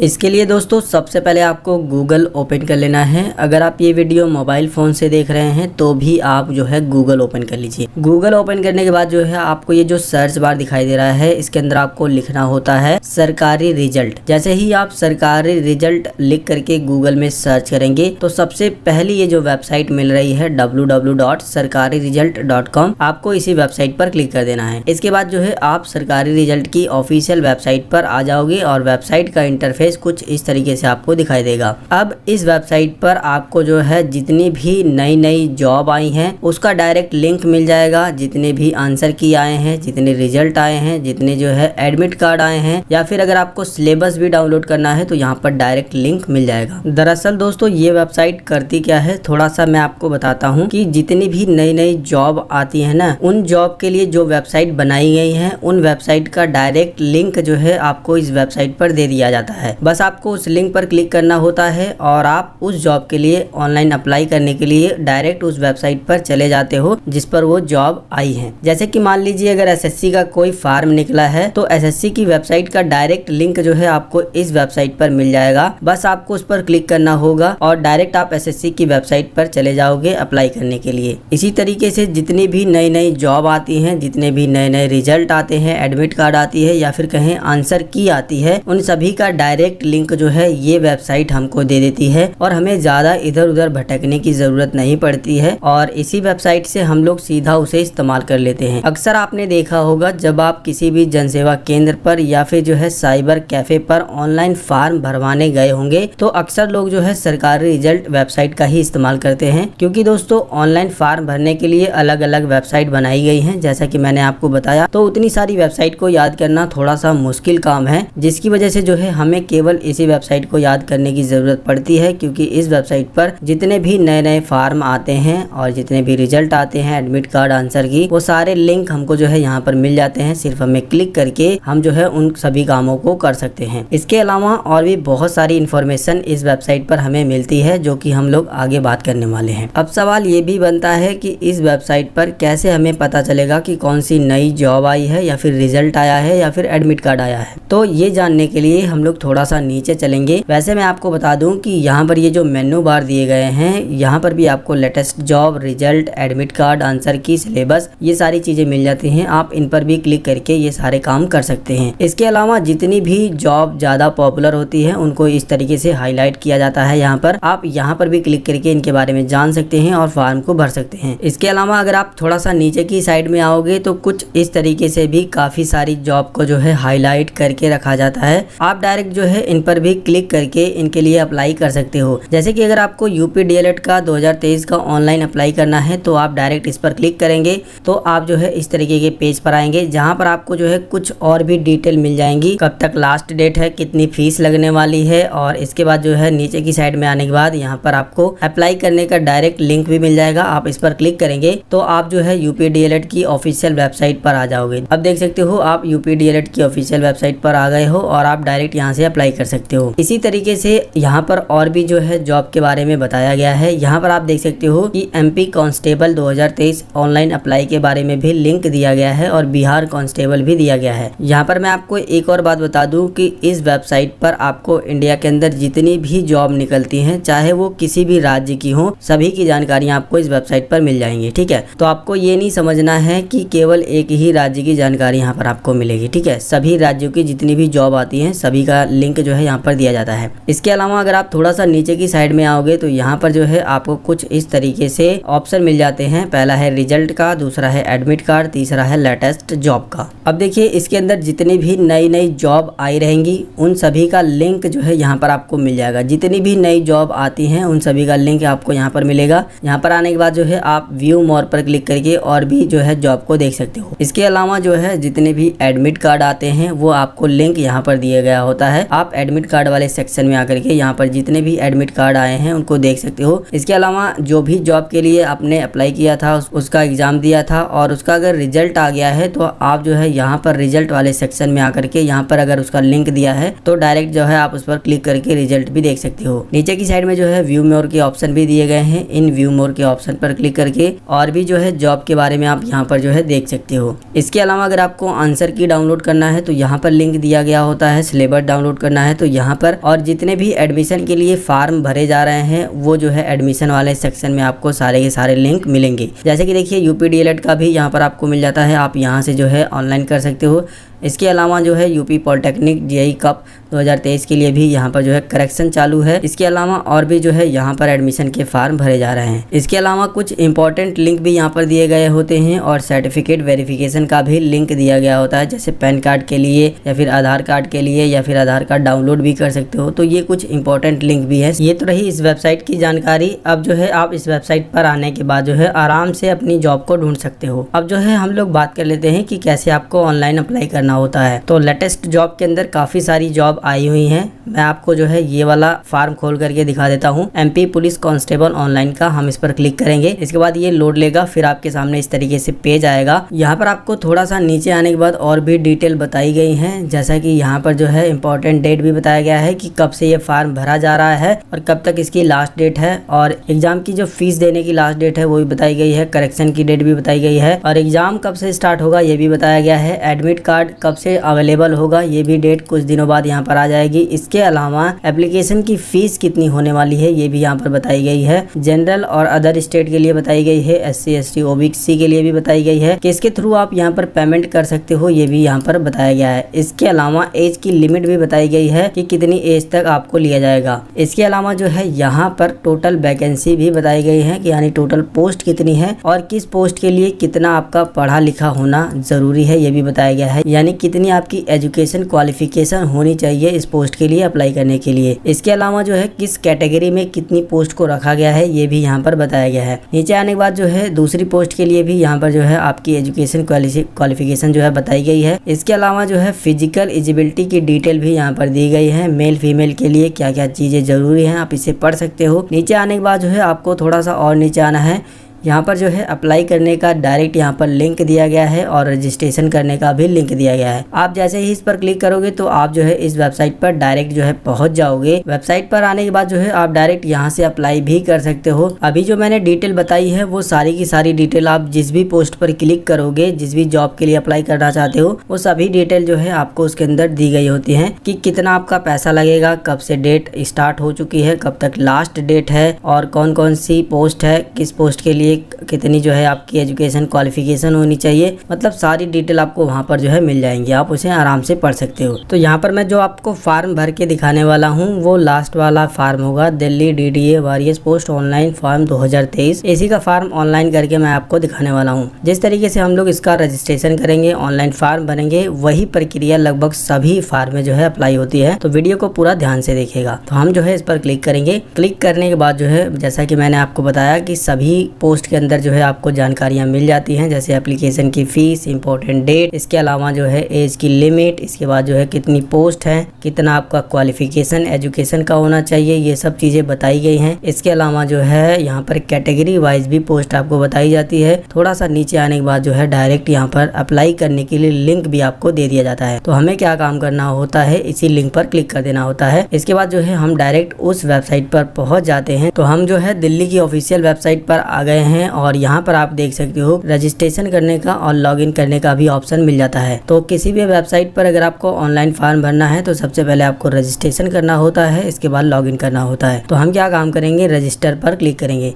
जैसे ही आप रजिस्टर पर क्लिक करोगे तो इसके बाद जो है आपके सामने कुछ इस तरीके से इंस्ट्रक्शन दिए जाएंगे। इस इंस्ट्रक्शन में यही चीज लिखी है कि मोजिला फायरफॉक्स या फिर क्रोम ब्राउजर या फिर माइक्रोसॉफ्ट एज ब्राउजर का इस्तेमाल करें, काफी ज्यादा सेफ रहेगा। तो इसे हम जो है क्लोज करते हैं, ज्यादा कुछ उसमें लिखा नहीं था। इसके बाद जो है आपको यहाँ पर रजिस्ट्रेशन करने का ऑप्शन मिल जाता है। किसी भी फॉर्म को ऑनलाइन अप्लाई करने के लिए आपको कौन कौन सी चीजों की जरूरत होती है, थोड़ा सा इस पर भी हम लोग बात करते हैं। सबसे पहले तो आपको पर्सनल डिटेल्स आपकी पता होनी चाहिए, या फिर जिसका भी आप ऑनलाइन फॉर्म भर रहे हैं उसकी पर्सनल डिटेल भरनी होती है, एजुकेशनल डिटेल भी भरनी होती है, फोटो सिग्नेचर डॉक्यूमेंट को अपलोड करना होता है, मोबाइल नंबर और ईमेल आईडी, इन सभी चीजों की लगभग सभी फॉर्म में जो है जरूरत पड़ती है। तो ये सारी चीजों को आपको जो है कलेक्ट करके रख लेना है। अब देखिए यहाँ पर जो भी चीजें हम भरेंगे ये सभी चीजें जो है लगभग सभी फॉर्म में जो है आपसे पूछी जाती हैं, बहुत ही बेसिक चीजें होती हैं। काफी सारे लोग जो है ऑनलाइन फॉर्म भरते वक्त सोचते हैं कि कहीं हमसे गलती तो नहीं हो गई। बिल्कुल भी नहीं, जो चीजें आपसे मांगी गई है बस वही तो आपको डालनी है। क्या आपको अपना नाम नहीं पता है, मोबाइल नंबर नहीं पता है, ईमेल एड्रेस नहीं पता है, घर का पता नहीं है, यही सब बेसिक डिटेल मांगी गई है। मम्मी पापा का नाम मांगा जाता है, पोस्ट का नाम मांगा जाता है, जिस पोस्ट के लिए आप अप्लाई कर रहे हैं, बहुत ही बेसिक डिटेल है। बस आपको अपने दिमाग से ये चीजें निकाल देनी है कि आपसे फॉर्म में जो है भरते वक्त गलती हो जाएगी, कुछ भी नहीं होगा। जिस तरीके से मैं आपको बता रहा हूँ बिल्कुल ध्यान से देखिएगा। सबसे पहले हमसे पूछा गया है पोस्ट का नाम। तो यहाँ पर जो है जितनी भी पोस्ट के लिए वैकेंसी निकली है उन सभी पोस्ट का नाम यहाँ पर जो है दिखाई देगा। तो यहाँ पर हम जो है जिस पोस्ट के लिए अप्लाई करेंगे उसको जो है सेलेक्ट कर लेंगे। हम जो है इस पोस्ट के लिए अप्लाई कर रहे हैं तो हम इसे सेलेक्ट कर लेंगे। यहाँ पर देख सकते हो ये वाली जो पहली पोस्ट है इसी के लिए हम लोग अप्लाई कर रहे हैं, जिसके अंदर 194 पद खाली हैं और इसकी जो एजुकेशन क्वालिफिकेशन मांगी गई है 10+2, यानी अगर आप 12वीं पास है तो आप इसके लिए अप्लाई कर सकते हैं। आपकी जो इंग्लिश की टाइपिंग स्पीड है वो भी बताया गया है कि 35 वर्ड प्रति मिनट होनी चाहिए, और अगर हिंदी की टाइपिंग स्पीड 30 वर्ड प्रति मिनट है तो भी काम चल जाएगा। एज लिमिट 18 से 27 साल के अगर आप हैं तो आप इसके लिए एलिजिबल हैं। तो मैं इसी का जो है अप्लाई करने वाला हूँ इसी पोस्ट के लिए। तो पोस्ट हमने भर दिया है, कोड ऑटोमेटिक आ जाएगा, इसे भरने की कोई जरूरत नहीं है। यहाँ पर आपसे पूछा गया है कैंडिडेट का फुल नेम, तो यहाँ पर आपको अपना फुल नेम डाल देना है और अगर आप किसी दूसरे का भर रहे हैं तो उसका फुल नेम डाल दीजिएगा। ध्यान आपको ये देना होता है कि जो आपकी हाई स्कूल की मार्कशीट है ना, उसी को आप हाथ में ले लीजिएगा। उसमें जो भी डिटेल दी गई है वही डिटेल आपको भरनी होती है। जैसे कैंडिडेट का नाम, जिसका फॉर्म भर रहे हैं, माता का नाम, पिता का नाम, इसके बाद जन्म तिथि आपको जो है हाई स्कूल के मार्कशीट से ही भरनी होती है। यहाँ पर देखिए बताया भी गया है कि 10th के सर्टिफिकेट से आप जो है भरिएगा। तो हमें जो है यहाँ पर कैंडिडेट का नाम भर देना है जिसके लिए आप अप्लाई कर रहे हैं। इसके बाद जो है उसका मोबाइल नंबर इसके अंदर डाल देना है। यही मोबाइल नंबर को इसके अंदर कंफर्म मोबाइल नंबर में भी डाल देना है। अगर आपके पास अल्टरनेट मोबाइल नंबर है तो आपको इसके अंदर डाल देना है, वरना नहीं है तो भी आप इसको छोड़ सकते हो। यहाँ पर आपको एक और चीज का ध्यान देना होता है कि जहाँ जहाँ पर ये स्टार बना हुआ है ना, इन चीजों को आपको भरना जरूरी होता है। जहाँ पर स्टार नहीं बना है उसे नहीं भी भरोगे तो भी काम चल जाएगा। तो अगर आपके पास दूसरा मोबाइल नंबर है तो आप उसे यहाँ पर भर सकते हो, वरना छोड़ दीजिएगा। एक ईमेल आईडी इसके अंदर डाल देना है और इसी ईमेल आईडी को इसके अंदर कंफर्म ईमेल आईडी में भी डाल देना है। इसके बाद जो है जनरेट ओटीपी पर क्लिक करना है। ऊपर की सारी डिटेल भरने के बाद जैसा मैंने आपको बताया, आपकी बेसिक डिटेल मांगी गई है, आप उसे भर सकते हैं। इसके बाद आपको जनरेट ओटीपी पर क्लिक कर देना है। इसके बाद जो है इस तरीके से एक आपको कैप्चा दिखाई देगा, तो आपको ये कैप्चा इसके अंदर सेम जैसा लिखा होता है कैप्चा, सेम आपको जो है उसी तरीके से कैप्चे को भरना होता है। कैप्चा अगर आपको समझ नहीं आता है तो यहाँ पर एक रिफ्रेश का बटन दिया गया होता है, इस पर क्लिक करके नया कैप्चा भी आप मंगा सकते हो। कैप्चा भरने के बाद जो है आपको सबमिट पर क्लिक कर देना है। अब देखिए यहाँ पर बताया गया है कि OTP receive to your mobile number और ईमेल, आपके मोबाइल नंबर और ईमेल पर जो भी आपने डाला होगा उस पर ओटीपी गया होगा। यहाँ पर आपको ओके पर क्लिक कर देना है। जो भी आपके मोबाइल नंबर पर ओटीपी भेजा जाता है उसको इसके अंदर डालने के बाद आपको वैलिडेट ओटीपी पर क्लिक करना होता है और इसके बाद जो है आपके सामने OTP has been validate successful का मैसेज आ जाएगा। अगर आपने ओटीपी सही डाला होगा तो सक्सेसफुल का मैसेज आ जाएगा, आप ओके पर क्लिक कर दीजिएगा। इसके बाद आपका ऊपर का काम हो गया है। अब आपको जो है आई एग्री पर क्लिक कर देना है और नीचे की साइड में ये जो कैप्चा दिया गया है सेम इसके अंदर भर के, कैप्चा भरने के बाद आपको रीवेरीफाई पर क्लिक करना है। इसके बाद आपकी डिटेल नीचे दिखाई देंगी, जो कि मैंने थोड़ा सा ब्लर कर दिया है। इन सभी को डिटेल को आपको देख लेना है। अगर आपकी ये सारी की सारी डिटेल सही पाई जाती है तो यहाँ पर ये जो चेक बॉक्स दिया गया है इन सभी को चेक बॉक्स को टिक कर देना है और सबमिट पर क्लिक कर देना है। इसके बाद आपके सामने इस तरीके से अगर नोटिस आता है तो आपको आई एग्री पर क्लिक कर देना है, यहाँ पर ओके पर क्लिक कर देना है। इसके बाद जो है आपको रजिस्ट्रेशन का सक्सेसफुल का मैसेज आएगा। आपकी जो है रजिस्ट्रेशन नंबर यहाँ पर दिखाई देगा। आप जो है इसका स्क्रीनशॉट लेकर रख सकते हो या फिर जो है आप इसे लिख करके भी रख सकते हैं। यहाँ पर यह भी बताया गया है कि आपका लॉगिन आईडी और पासवर्ड आपके ईमेल पर और मोबाइल नंबर पर एसएमएस के थ्रू जो है भेज दिया गया है। यहाँ पर आपको जो है क्लोज पर क्लिक करना है। अब जो है हमने अपना रजिस्ट्रेशन कंप्लीट कर लिया है। इसी तरीके से आपको अपना रजिस्ट्रेशन कंप्लीट करना होता है हर एक फॉर्म में। रजिस्ट्रेशन कंप्लीट हो जाने के बाद अब आपको इस फॉर्म को पूरा जो है फिलअप करना होगा। फॉर्म को पूरा फिलअप करने के लिए यहाँ पर आपको एक ऑप्शन मिलेगा गो टू एप्लीकेशन का, आप इस पर क्लिक कर सकते हैं। या फिर मान लीजिए कभी कभार ये लॉग आउट हो जाता है, सर्वर काम नहीं करता है, तो दोबारा से आपको लॉग इन करना है। लॉग इन कैसे करना है, आपको इस वेबसाइट पर आ जाना है जो कि मैंने आपको बताया था। यहाँ पर हमने जो है रजिस्ट्रेशन कंप्लीट कर लिया है। अब हमें जो है लॉग इन पर क्लिक करना है। इसके बाद यहाँ पर हमको अपनी लॉग इन डिटेल डाल करके ये कैप्चा इसके अंदर भर करके लॉग इन पर क्लिक करना है। लॉग इन डिटेल में हमसे यूजर आईडी पूछा गया है, तो यूजर आईडी और पासवर्ड दोनों आपके ईमेल पर भेजा गया है, वही दोनों इसके अंदर आपको भरना है। ये कैप्चा इसके अंदर भर के लॉग इन पर क्लिक करना है। इसके बाद दोबारा से आपके सामने इस तरीके से इंटरफेस आएगा, दोबारा से आपको क्लोज पर क्लिक कर देना है। अब आपको जो है यहाँ पर गो टू एप्लीकेशन पर क्लिक करना है फॉर्म को पूरा फिलअप करने के लिए। जैसे ही आप उस पर क्लिक करेंगे थोड़ा सा यहाँ पर लोडिंग लेगा, तब तक आपको वेट करना है। इसके बाद यहाँ पर क्लोज पर क्लिक करना है। थोड़ा सा नीचे की साइड में आना है। यहाँ पर आपका एप्लीकेशन नंबर सबसे पहले दिखाई देगा, जिस पोस्ट के लिए आपने अप्लाई किया है वो पोस्ट दिखाई देगी। यहाँ पर जो भी डिटेल छूटी हुई है बस वही डिटेल भरते हुए आपको आगे बढ़ना है, जिसमें आपको सबसे पहले अपना जेंडर सेलेक्ट करना है। यहाँ पर आपको कैलेंडर से अपनी डेट ऑफ बर्थ को सिलेक्ट कर लेना है, जो भी आपकी डेट ऑफ बर्थ है। यहाँ पर आपको अपनी नेशनलिटी बतानी है। अगर आप इंडिया के रहने वाले हैं तो पहला वाला ऑप्शन चूज करेंगे। नीचे आपसे पूछा गया है कि क्या आप जम्मू कश्मीर के रहने वाले हैं, तो अगर आप जम्मू एंड कश्मीर में रहते हैं तो यस पे क्लिक करेंगे, वरना आप नो पे क्लिक करेंगे। नीचे आपसे जो है रिजर्वेशन कैटेगरी पूछा गया है, तो जैसे ही आप इस पर क्लिक करेंगे तो सारी की सारी कैटेगरी दिखाई देंगी। आप जिस भी कैटेगरी के रहने वाले हैं वो कैटेगरी सिलेक्ट करेंगे। अगर आप जनरल सेलेक्ट करते हैं तो यहाँ पर आपसे कुछ भी नहीं मांगा जाएगा। अगर आप जो है यहाँ पर ओबीसी सिलेक्ट करेंगे तो सर्टिफिकेट नंबर मांगा जाता है। जो भी आपने जाति प्रमाण पत्र बनवाया है उस जाति प्रमाण पत्र का सर्टिफिकेट नंबर होता है वही आपको इसके अंदर डालना है, और जिस डेट को ये सर्टिफिकेट जारी किया गया था वो डेट आपको इसके अंदर डालनी है। थोड़ा सा नीचे आने के बाद यहाँ पर आपको अपनी पर्सनल डिटेल भरनी होगी, जिसमें आपका नाम पहले से ही यहाँ पर भरा हुआ मिलेगा। बस आपको अपने पिताजी का नाम और अपनी माताजी का नाम यहाँ पर भरना है। यहाँ पर आपको बताना है कि आपकी जो है शादी हो गई है या फिर नहीं। यहाँ पर आपको बताना है कि आपका रिलीजन क्या है, आप हिंदू है या मुस्लिम है या फिर जो भी है आप यहाँ पर भर सकते हैं। मोबाइल नंबर जो है ऑटोमेटिक यहाँ पर आ जाएगा। फादर्स नेम और मदर्स नेम यहाँ पर आपको जो है हाई स्कूल की मार्कशीट से भरना है, इतना ध्यान देना है। नीचे आपसे जो है टेस्ट सिटी प्रेफरेंस मांगा गया है, तो आप इस पर क्लिक करेंगे। यहाँ पर आपको दिल्ली NCR मिल जाएगा, आप इस पर क्लिक कर दीजिएगा, ये हो जाएगा। तो ये बेसिक डिटेल है। ये बेसिक डिटेल जो है सभी फॉर्म में आपको मिलती है, जैसे अपना नाम, माता का नाम, पिताजी का नाम, मैरिड, अनमैरिड, हिंदू या मुस्लिम जो भी है। तो ये बेसिक डिटेल है, इनको आप बड़े ही आसानी से भर सकते हैं। इसके बाद आपसे पूछा गया है कि क्या आप फिजिकली हैंडीकैप है।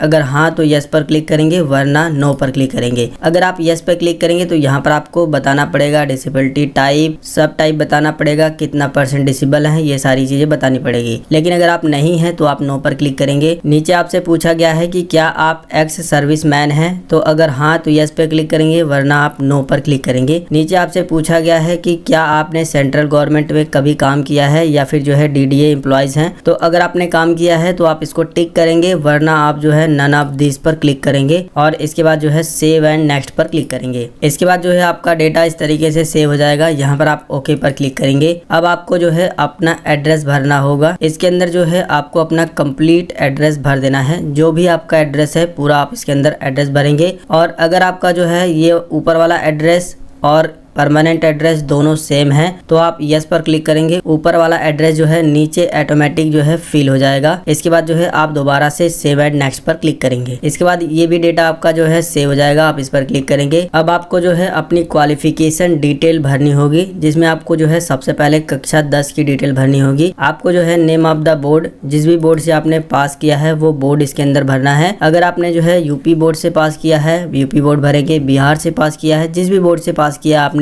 वो बोर्ड आपको इसके अंदर भरना है। पासिंग ईयर आपको डालना है, इंस्टीट्यूट का नेम डालना है। इसके बाद यहाँ पर आपको क्लिक करके यहाँ पर परसेंटेज सेलेक्ट करना है और कितने नंबर आपको मिले थे और टोटल जो है कितने मार्क्स का आपका पेपर था वो आपको भर देना है। इसके बाद परसेंटेज ऑटोमेटिक कैलकुलेट होकर के आ जाएगा। इसी तरीके से आपको जो है इंटरमीडिएट की डिटेल यानी कक्षा 12 की डिटेल यहाँ पर भरनी होती है। सेम ऊपर वाला ही प्रोसेस आपको अपनाना है। जिस बोर्ड से आपने पास किया है, जिस ईयर में आपने पास किया है, अपने स्कूल का नाम लिखना है, कौन सा सब्जेक्ट आपने लिया था और इसके बाद जो है यहाँ पर आपको क्लिक करके यहाँ पर परसेंटेज सेलेक्ट करना है। यहाँ पर कितने मार्क आपको मिले थे यानी आपने कितने नंबर पाए हैं और मैक्सिमम पेपर कितने नंबर का था, परसेंटेज ऑटोमेटिक जो है कैलकुलेट होकर के आ जाएगा। सारी डिटेल भरने के बाद अगर आपने जो है इंटर में बायो लिया था तो आप बायो भरेंगे। अगर आपने मैथ लिया था तो मैथ इसके अंदर भर देंगे। इसके बाद आपको थोड़ा सा नीचे आना है। यहाँ पर आपको ग्रेजुएशन की डिटेल भरनी है। अगर आपने ग्रेजुएशन किया होगा तो भर सकते हैं, वरना इसे भरने की कोई भी जरूरत नहीं है। जिस पोस्ट के लिए हम लोग अप्लाई कर रहे हैं उसमें केवल हाई स्कूल और इंटर मांगा गया था, जो कि डिटेल हमने ऊपर भर दी है। ये जो हमने हाई स्कूल और इंटर की डिटेल भरी है ना, ये आपको अपने हाई स्कूल की मार्कशीट से और इंटर की मार्कशीट से बस देख देख के भरना होता है। बहुत ही ज्यादा आसान है, बस आपको घबराना नहीं है। बस हाई स्कूल इंटर की मार्कशीट पास में रखनी है, उसमें से देख देख के आपको भर देना है। और BA की डिटेल आपसे यहाँ पर कंपलसरी मांगी नहीं गई है, इसको भरना भी इतना जरूरी नहीं है। यहाँ पर आप देखोगे यहाँ पर स्टार लगे हुए हैं, ये सारी डिटेल आपको भरना जरूरी है। लेकिन इनमें देखोगे कोई भी स्टार नहीं लगा है, इसे आप नहीं भी भरोगे तो भी काम चल जाएगा। और इसके अलावा यहाँ पर एडिशनल क्वालिफिकेशन भी मांगी गई है, यानी कि अगर आपने कोई और भी क्वालिफिकेशन की है, कोई और भी पढ़ाई की है तो उसको भी आप यहाँ पर बता सकते हो। फिलहाल हम इसे भी नहीं भरेंगे। इसके बाद जो है आपसे नीचे पूछा गया है स्किल टेस्ट लैंग्वेज। आप जो है ये टेस्ट किस लैंग्वेज में देना चाहते हैं, तो हम यहाँ पर हिंदी सिलेक्ट करेंगे। आपको अगर इंग्लिश आती है तो आप इंग्लिश भी सिलेक्ट कर सकते हो। इसके बाद जो है अब आपको सेव एंड नेक्स्ट पर क्लिक करना है। इसके बाद ये भी डेटा जो है आपका सेव हो जाएगा, आप ये देख सकते हो। यहाँ पर हम ओके पर क्लिक करेंगे। अब देखिए यहाँ पर आपसे जो है आपका फोटो अपलोड करने के लिए बोल रहा है और सिग्नेचर अपलोड करने के लिए बोल रहा है। अब जो है फॉर्म भरते वक्त ज्यादातर लोगों के साथ यहीं पर जो है प्रॉब्लम आती है कि अक्सर काफी सारे लोग जो है फोटो को रीसाइज नहीं कर पाते हैं, उसका KB में साइज को बदल नहीं पाते हैं और ना ही सिग्नेचर को। यहाँ पर देखिए आप जैसे ही ये आई बटन पे लेके जाएंगे तो यहाँ पर बताया गया है कि आपकी जो फोटो होनी चाहिए ना वो 50 KB से 80 KB की के बीच में ही होनी चाहिए और इसका जो रेजुलेशन होना चाहिए वो 200 dpi का होना चाहिए, ठीक है। और इसके अलावा जो है सिग्नेचर वाले पे भी लेके जाओगे तो यहाँ पर भी बताया गया है 50 kb से 80 kb के बीच में ही होनी चाहिए और ये केवल और केवल ओनली JPG या फिर JPEG होनी चाहिए, यानी कि जो आपकी फोटो है कम से कम 50 kb जरूर होनी चाहिए और ज्यादा से ज्यादा 80 kb से ऊपर न हो। तो अब ये फोटो को रीसाइज कैसे करेंगे और सिग्नेचर को रीसाइज कैसे करेंगे, चलिए इस पर हम लोग बात करते हैं। अब दोस्तों फोटो को सिग्नेचर को साइज में कैसे करना है, इसके लिए आपको जो है यूट्यूब पर आकर के सर्च करना है फोटो एंड सिग्नेचर रिसाइज कैसे करें गुलाब गुरु, लास्ट में आप जरूर लिख दीजिएगा। इससे ये होगा कि जो मैंने वीडियोस बनाए हैं वो आपको मिल जाएंगे। पहली वीडियो के अंदर मैंने आपको बताया है कि आप अपने मोबाइल फोन से ही फोटो, सिग्नेचर और डॉक्यूमेंट का साइज कैसे कम कर सकते हैं, कैसे उसको रिसाइज कर सकते हैं। इसके अलावा दूसरी वीडियो के अंदर मैंने आपको ये भी बताया है कि आप अपने कंप्यूटर या फिर लैपटॉप से जो है फोटो का साइज कम कैसे कर सकते हैं, कैसे उसको रिसाइज कर सकते हैं। तो आप इन दोनों वीडियो को देख लीजिएगा और फोटो का साइज और सिग्नेचर का साइज कम करने के बाद आपको दोबारा से यहाँ पर आना है और फोटो को अपलोड करने के लिए यहाँ पर क्लिक करना है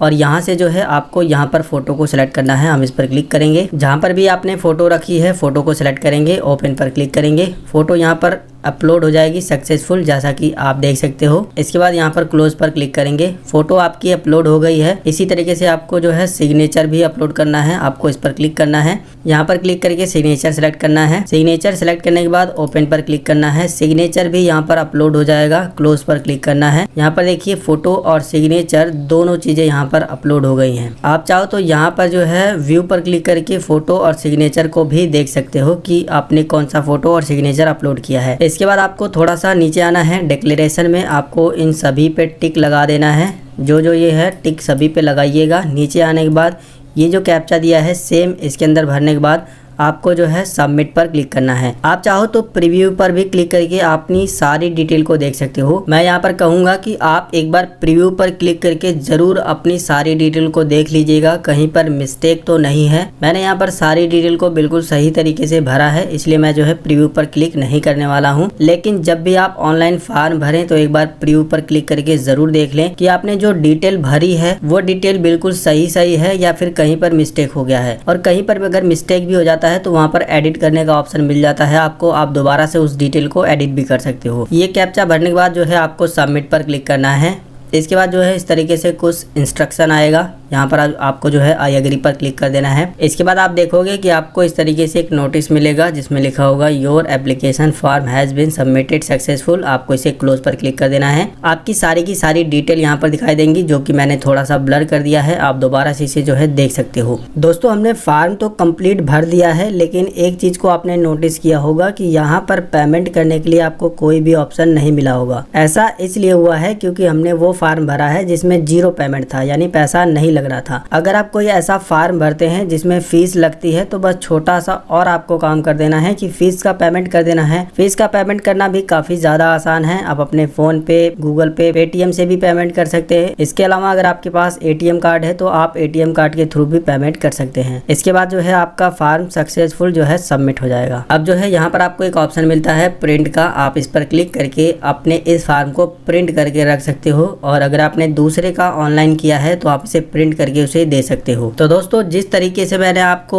ऑनलाइन फॉर्म अप्लाई करना बताया है, लगभग इसी तरीके से सभी फॉर्म में जो है डिटेल को भरा जाता है, फोटो को अपलोड किया जाता है, सिग्नेचर को अपलोड किया जाता है। थोड़ा बहुत फर्क हो सकता है, थोड़ी कम डिटेल मांगी जा सकती है, थोड़ी ज्यादा डिटेल मांगी जा सकती है, लेकिन जो फॉर्म भरने का तरीका है वो लगभग सभी फॉर्म में जो है इसी तरीके से आपसे डिटेल पूछी जाती है और आपको इसी तरीके से फॉर्म को भरना होता है। आपको अपने मोबाइल फोन में प्ले स्टोर को ओपन करना है और ये जो सर्च बार दिखाई दे रहा है इसके अंदर आपको लिखना है फ्लिपकार्ट लिखने के बाद फ्लिपकार्ट की एप्लीकेशन आ जाएगी। अगर आप जो है फ्लिपकार्ट से ऑनलाइन सामान खरीदना चाहते हैं तो आपको इसी एप्लीकेशन को डाउनलोड और इंस्टॉल कर लेना है। मैं जो है इस एप्लीकेशन को पिछले कई साल से जो है इस्तेमाल करता हूँ, ये मेरे फोन में हमेशा रहता है, इसलिए जो है यहाँ पर अपडेट का ऑप्शन आ रहा है। मैं इसे बाद में भी अपडेट कर लूंगा। आपको जो है इसी एप्लीकेशन को जो है डाउनलोड और इंस्टॉल कर लेना है। इसके बाद जो है आपको क्या काम करना करना है कि ये एप्लीकेशन आपके फ़ोन में आ जाएगी। जब आप इसे डाउनलोड और इंस्टॉल कर लोगे, आपको इस एप्लीकेशन को अपने फ़ोन में ओपन कर लेना है। ओपन करने के बाद जो भी चीज़ें अलाउ मांगती है वो आपको अलाउ कर देनी है। अगर भाषा चूज करने के लिए बोलेगा तो जिस भी भाषा में आप इस एप्लीकेशन को इस्तेमाल करना चाहते हैं वो भाषा चूज करेंगे। इसके बाद जो है आपके सामने इस तरीके से इंटरफेस दिखाई देगा। जिस तरीके से हमने अमेज़न से कोई भी सामान ऑर्डर करना, उसे सर्च करना सीखा था, ठीक वही सारी चीजें यहाँ पर भी आपको मिल जाती है। ऊपर की साइज में आपको जो है सर्च बार मिलता है, यहाँ पर लिखा है सर्च फॉर प्रोडक्ट।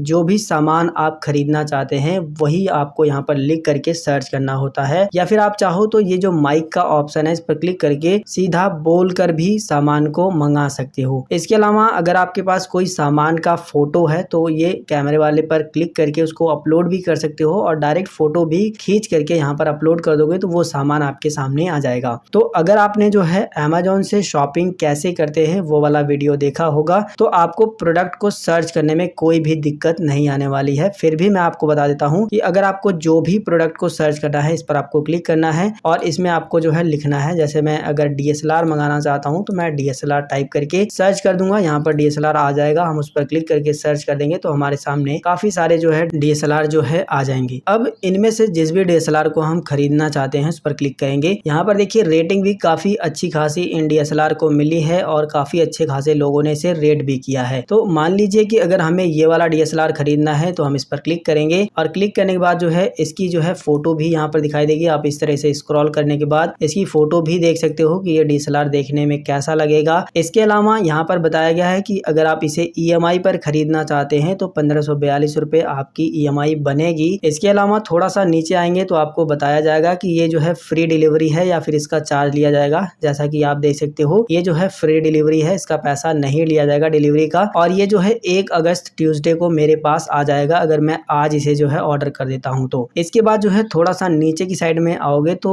इस प्रोडक्ट की और भी चीजें यहाँ पर हाईलाइट करी हुई आपको मिल जाएंगी और इसे अगर आप खरीदना चाहते हैं तो आपको बाय नाउ पर क्लिक करना होगा। आप डायरेक्ट इसे बाय नाउ पर क्लिक करके खरीद सकते हैं। और अगर आप जो है इसे EMI पर खरीदना चाहते हैं तो आप पे विथ EMI पर क्लिक करेंगे, अपना कार्ड नंबर वगैरह डालेंगे और इसे आप खरीद पाएंगे। तो फिलहाल हम लोग सीख रहे थे कैसे आपको प्रोडक्ट को सर्च करना है। जिस तरीके से हमने कैमरे को सर्च किया है इसी तरीके से अगर आपको मोबाइल फोन मंगाना है तो आप मोबाइल फोन भी यहाँ पर जो है सीधा सीधा टाइप करेंगे तो मोबाइल आपके सामने काफी सारी कंपनी के आ जाएंगे। जिस भी कंपनी के आपको पसंद है आप उस कंपनी का फोन जो है खरीद सकते हो। इसके अलावा मोबाइल फोन को सर्च करने का एक और तरीका है कि काफी सारे लोगों को मोबाइल फोन का जो मॉडल नंबर होता है वो पता होता है। जैसे कि अगर मुझे जो है सैमसंग का जो है फोन चाहिए, जैसे मैं लिख देता हूँ सैमसंग F04, ठीक है, F04 मुझे मान लीजिए मॉडल चाहिए तो मैंने मॉडल नंबर लिख दिया सैमसंग का। इसके बाद आ जाएगा, हम इसे क्लिक करके इसे ओपन कर लेंगे तो हमारे सामने जब हम मॉडल नंबर से सर्च करेंगे तो केवल वही मोबाइल आएंगे जो नाम से हमने सर्च किया है। सैमसंग गैलेक्सी F04 जो मोबाइल है ये अभी कमिंग सून है, यानी इस पोर्टल से जो है, जो फ्लिपकार्ट का पोर्टल है, यहाँ से जो है ये प्रोडक्ट खत्म हो चुका है जैसा कि आप देख सकते हो। इसके अलावा अगर आप M04 खरीदना चाहते हैं तो आप यहाँ पर उसको भी देख सकते हैं। तो इस तरीके से कहने का मतलब ये है कि अगर आपको किसी भी सैमसंग का या फिर किसी भी कंपनी के जो फोन होते हैं उसका अगर आपको मॉडल नंबर पता है तो मॉडल नंबर से भी उस फोन को सर्च कर सकते हो। इसके अलावा अगर आपको जो है जीन्स चाहिए तो आप जीन्स लिख करके सर्च करेंगे तो जीन्स वाले आ जाएंगे। गर्ल्स जीन्स चाहिए या फिर मैन यानी आदमियों वाला जीन्स चाहिए तो आप इस तरीके से जो है जीन्स भी सर्च कर सकते हो। टी शर्ट मंगाना हो तो टी शर्ट आप लिख करके सर्च कर सकते हो। इसके अलावा अगर आपको ब्लूटूथ मंगाना हो, हेडफोन मंगाना हो, कंप्यूटर, लैपटॉप, जो कुछ भी मंगाना चाहते हैं आप यहीं पर आपको लिख करके सर्च करना होता है। आप डायरेक्ट इस माइक पर क्लिक करके बोल कर भी मंगा सकते हो। मैं उम्मीद करूंगा कि आपको जो है ये समझ आ गया होगा कि फ्लिपकार्ट से कोई भी सामान को कैसे सर्च किया जाता है। चलिए अब मैं आपको बताता हूँ कि फ्लिपकार्ट से कोई भी सामान को ऑर्डर कैसे किया जाता है। तो यहाँ पर हमको एक फोन दिखाई दे रहा है पोको C51। हम जो है इसी को ऑर्डर करके आपको दिखा देते हैं। हम इस पर क्लिक करेंगे। क्लिक करने के बाद जो है इस फोन की डिटेल हमारे सामने आ जाएंगी। यहाँ पर कुछ हाइलाइट्स भी दिए गए हैं, आप इनको देख सकते हो। और देखने के बाद आपको नीचे की साइड में आना है। यहाँ पर कलर का ऑप्शन मिल गया है, पहला है रॉयल और